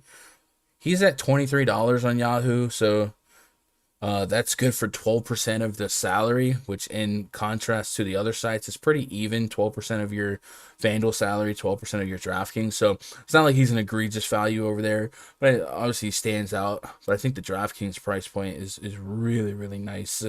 And then in terms of value on Yahoo, Will Barton now questionable. Jesus H. On Yahoo, I got Batum, Bielisa. I got to take Corey Joseph out of there. Otto Porter's questionable. There's not like lock-in value just yet. Trey Lyles on Yahoo, $16 without Bobo. Another shot to potentially close. I think that's viable for him. Saban Lee at bare bones min price with Kojo expected to be out. I could see Kuzma still not getting there just because I think Trez coming back takes away some of the rebounds. So even with the extra shots, I could see Kuzma not getting there. Yeah. Clay said 18 shots, 20 minutes is maybe. Clay said 18 shots in 20 minutes is his norm, Raj. Not saying you're wrong, just saying that is Clay. I think that's Clay. Yes, but it's also like that was pure net. If you watch that game, they were giving Clay the ball in spots that he shouldn't have had the ball. Like he was taking contested threes. Like I don't know. I think that there definitely was a get Clay the ball, let him get comfortable. Exactly, a movement, right? Bill out, Bill ruled out. Yep. Kuzma being play now, dude. I just all I saw over Twitter earlier was Kuzma under, bro. And just like, could you imagine locked in? Yeah, that's pain. Locking all that, and then this comes out, bro. NBA hits different. KCP thoughts? Viable, definitely viable. In this split, he averages half a fantasy point per minute. What's Kuzma's? Kuzma is 108. And the thing with Kuzma that makes him viable is he might play 38 minutes. So if you're going to get 108 in 38 minutes, you know what I mean? Yeah, like 40 plus is there. And his OKC, like the matchup is pure. Mm-hmm. Unless he gets put in the torture chamber. I mean, I love Dinwiddie, though. He's probably my favorite player on the slate now. Yeah, I think on DraftKings, you just lock that in. Yeah. Anthony Gill's playing now? All right. Iggy's in play with no Draymond, right? Yeah, Willie, I think just straight up yes, but Iggy probably has a shot at more minutes if Otto Porter and Gary Payton can't play. And then if it stays competitive, we've seen them kind of bring him into the rotation in important moments. And if you like narratives, there's a little bit of beef between him and the Memphis Grizzlies. Yeah, made me want to play SGA more. I do think it's a boost for SGA because the game is more likely to stay competitive, right? NBA Vegas odds. Let's see if we got a new line on that. Hey. Yo, Dennis James, appreciate that sub. If you guys are out there lurking, you're not subbed to the channel, we're trying to get to 6K subs, and we're at 58.59. So I would love to get to 5,900 this week, and then maybe get to 6K sometime in February. Right before Valentine's Day. So I see 7.5 now, so it was only a 2-point swing. I guess that's fair. It's hard to make a player worth 4, but I thought he might have been worth 4 in this offense. Maybe. Anyway, we got one game left on the docket. Take a pause for the cause. If you guys want to hang out with me after the stream, I'll be in the RunDFS.com NBA VIP Discord looking a little something like this. If you get into this Discord right here in this NBA chat, you'll see 10, 20 guys in there. A couple of us shooting the breeze, making some lineups, talking player pools, talking news. And we get up-to-the-minute news from Bot Dacker in the chat. And then if you don't have a mic or if you've got a lot of background noise, something like that, you can listen in, mute yourself, talk and chat. Say, whatever it is, we're fully interactive.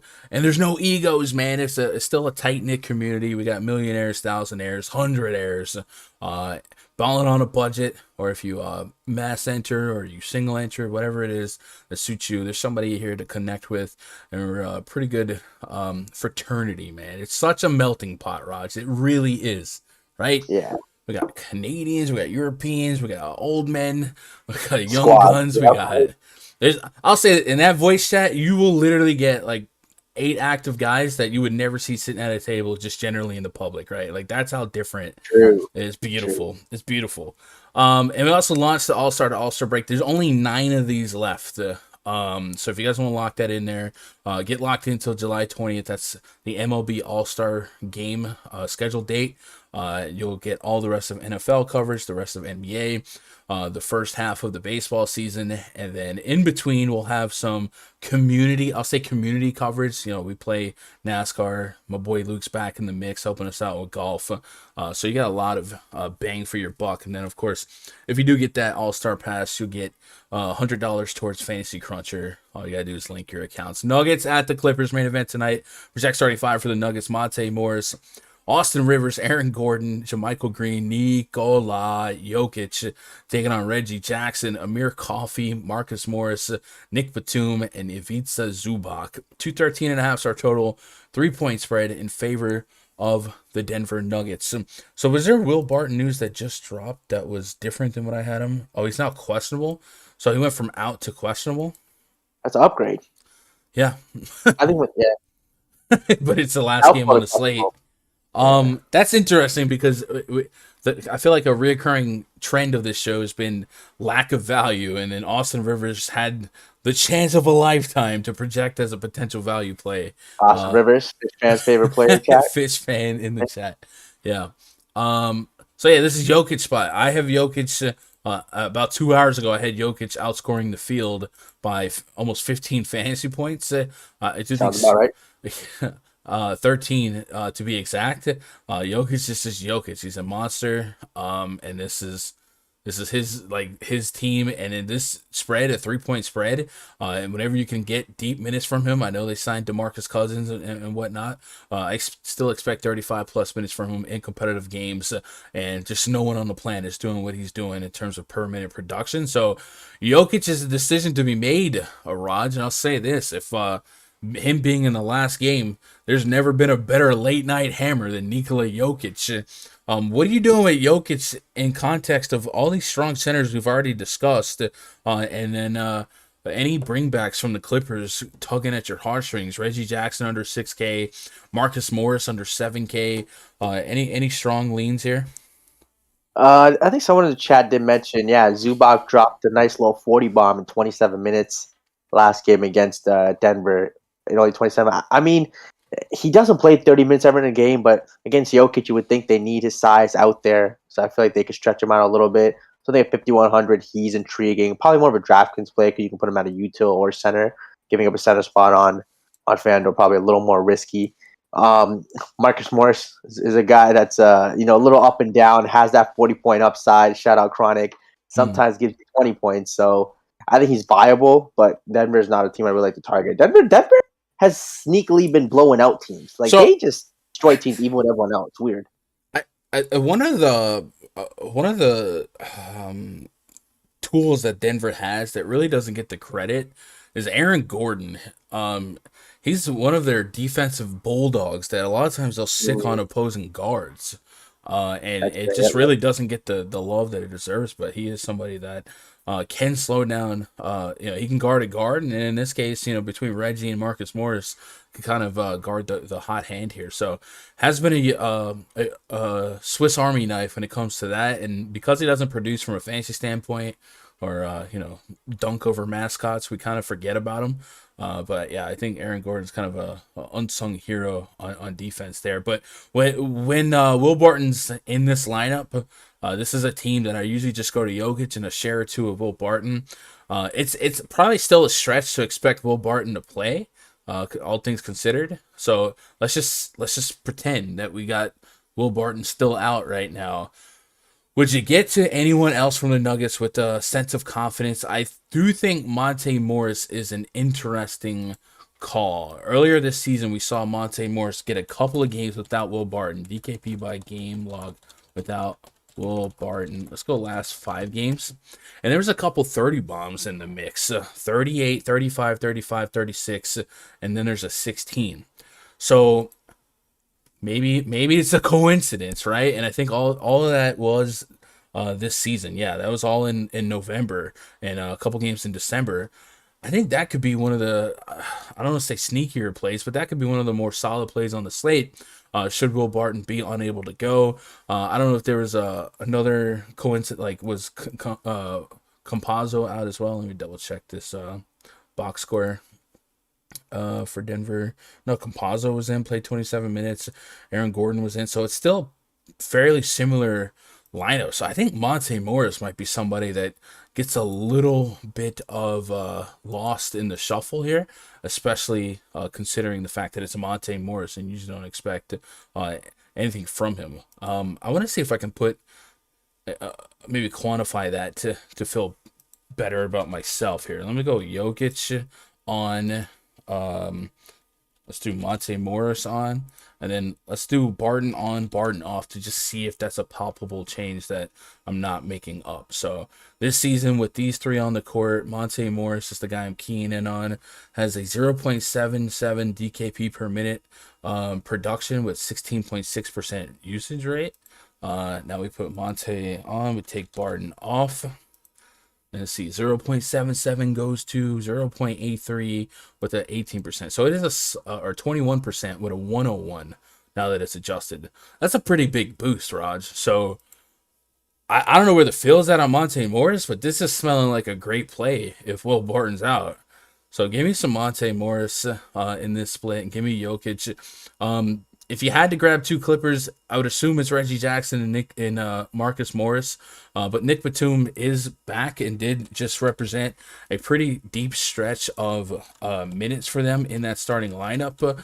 So if you put Aaron Gordon slowing down somebody, somebody else theoretically has to thrive, and a guy like Nick Batum doesn't necessarily need a lot of real points to kind of get you there. We'll stuff the stat sheet. We saw in that last game, a couple rebounds, a couple assists, a block is still here and there. Just kind of does enough over time that if you give him the time at 4,300, 25 to 30 fantasy points isn't a crazy expectation. So I do kind of want to put him in the mix. And then Zubac, like you said, I think Zubac gets easily lost in the center shuffle today because of how deep center is. Probably the deepest position on the slate in terms of every price range having a really solid option. But yeah, I don't know. So Jokic, I guess the question, chat, you guys too, is Jokic a priority for you, Raj? He's in the pool. Probably not tier 1 or tier 2. I think 20-30% of him is fine. I'll fall into how much ever I can. Not like a lock button, but definitely not a fade. Okay. I'm in agreement with that. And then that's pretty much it. All right, chat. What do you guys got on the slate, if anything? Lasting questions, comments, concerns. Somebody asked about starting two players from Yahoo. I'm telling you, man, I got this Monte Morris hunch, man. That's making me probably get into a little trouble looking for some value and just looking at his success without Will Barton. So I might just get onto some of that Monte Morris, and then of course I think Spencer Dinwiddie now becomes a fantastic play. SGA, what is SGA in comparison throughout the site? So SGA is coming in at 15% of your DraftKings salary, 13% of your Fanduel salary, and 17% of your Yahoo salary. Now Yahoo's usually a little bit different. You can't really think of it linear on a linear salary thought process. Usually on Yahoo, I find like 3 or 4 guys near min price, and then I just kind of rotate the studs around them because that's how how bad, but that's how soft their pricing has been on the low end. So yeah, there's not really like standouts must plays at the under 20 range for me at this moment.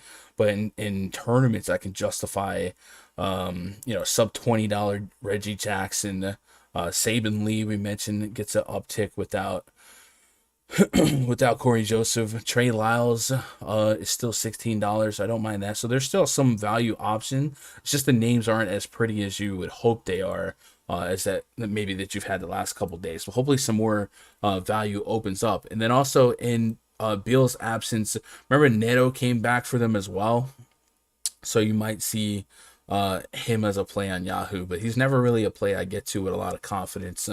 Weird slate is weird. I'm glad we did get that Beal news to kind of at least open up Dinwiddie a little bit on DK. But for the most part, I think the pricing is still pretty efficient universally throughout the industry today. So I'm hoping this will give us a moderate and modest cash line at the end of the night. Let's get caught up on chat. We are rocking over 200 viewers and only 83 likes. Come on, man. You guys can do better. Be great. Hit that thumbs up. We can get to 120. I will literally love you forever. Let me get caught up on chat before we get out of here. He's expected to be out with protocol, so yeah, I'm with that. Yo, what up, Dennis? I appreciate that. Welcome to the chat. Douglas says, I'm playing a lot of Marcus Morris, but I'm slightly concerned he takes his anger out on Jokic instead of the floor. Ooh, Raj, how you feel about that? Little Markieff brother to Jokic action, huh? Looking for revenge. Yeah, be a little something, but I mean, yeah, Markieff. I mean, he built like that, but he get rocked by Jokic. He get rocked by Jokic. Could be a little salt though. Could be a little salt. Josh says Zubac over 8.5 points or over 7.5 rebounds.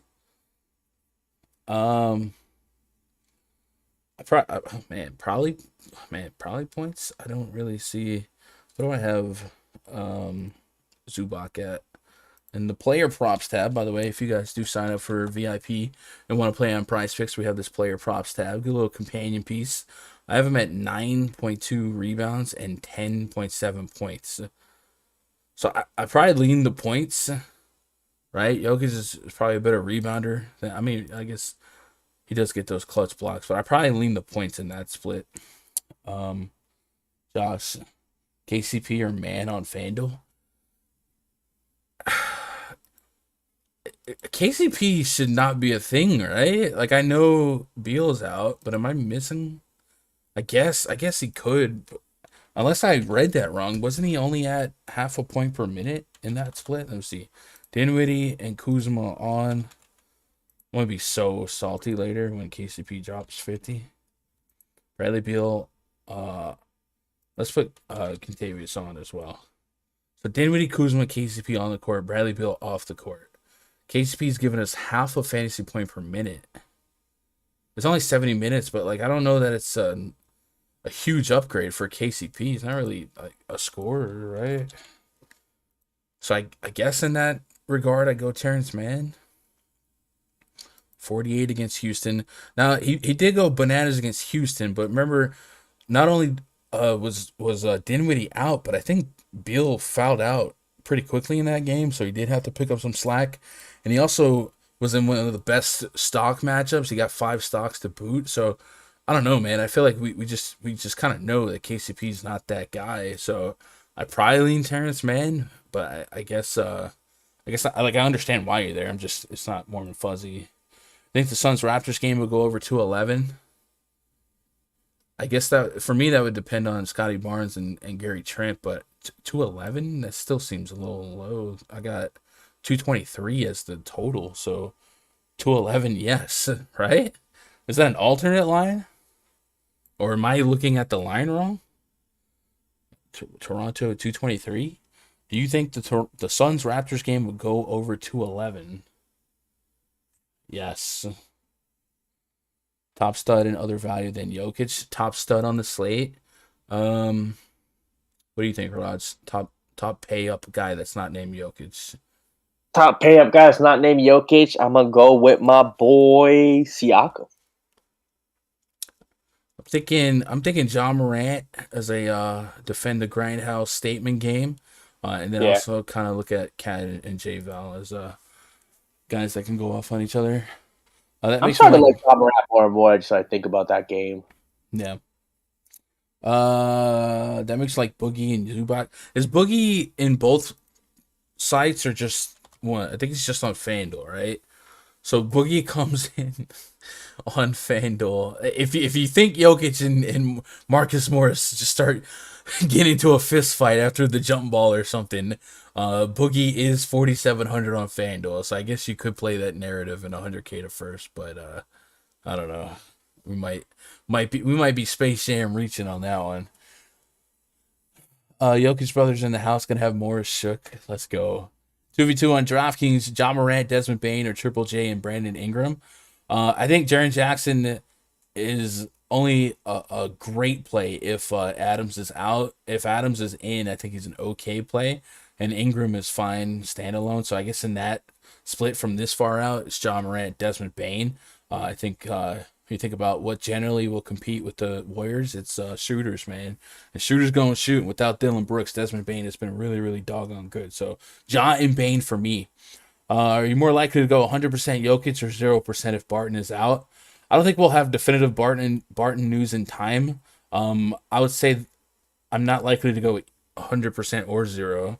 I'd probably be around 30% to start with, and then kind of work from there. We're gonna lock in Siakam and Cat. We're gonna what? Lock in Siakam and Cat. Siakam. Wait. No. We said Ja. Ja Morant too. Ja and Cat. I'll take it.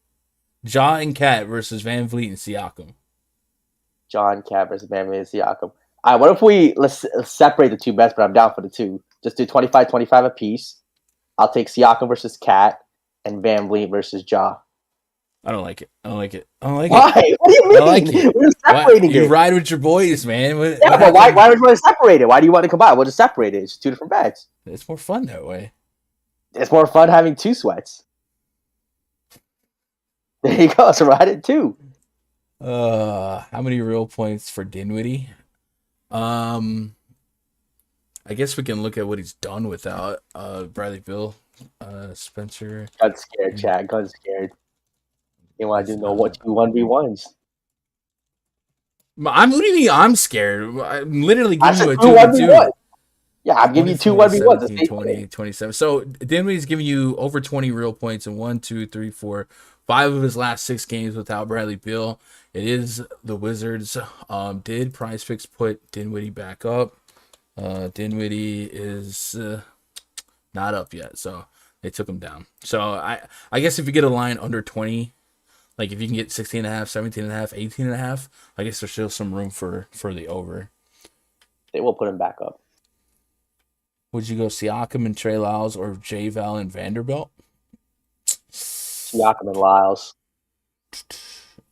Yeah, I'm probably leaning that way. I guess you raise your floor with the latter, but your ceiling's in the front. Although I think J Val could just outscore Siakam too, though.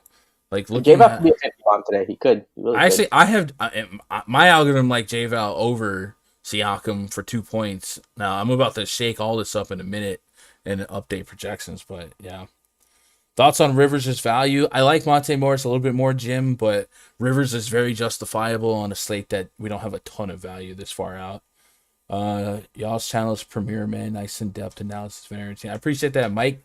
We'll be back at it tomorrow. Tomorrow's a big slate, right? Big slate. So 3 p.m. Eastern, 2 p.m. Central. We'll be at it. Are you going to be back tomorrow, Raj? Or do I got to fill in 2, 4, 6, 8, 9 games tomorrow? Tomorrow, one day, it should be good. All right. Well, then I got to get into that rundfs.com VIP Discord chat. You know the drill. Yeah, you know the drill. Pfft. You guys know that one out there. Let me know. They in TikTok shape. We in tip-top shape, right? Talk about it. They don't even know. I'm not. Anyway. All right, Raj. I'll see you in the chat. Yep. GG's. Let's go, Cat. And he's probably not going to take it. Anyway, chat. I appreciate your time today. Making a little bit of my day be a little bit of your day. I'm going into the Discord voice chat, helping out the homies with some cruncher, and then we'll make our player pools, and we'll get on top of the slate, man. Hope you guys crush it. Be back tomorrow, 3 p.m. Eastern, 2 p.m. Central. Otherwise, man, I love you guys. I hope you have a good evening sweating your lineups, and good luck. God bless. And go win some money.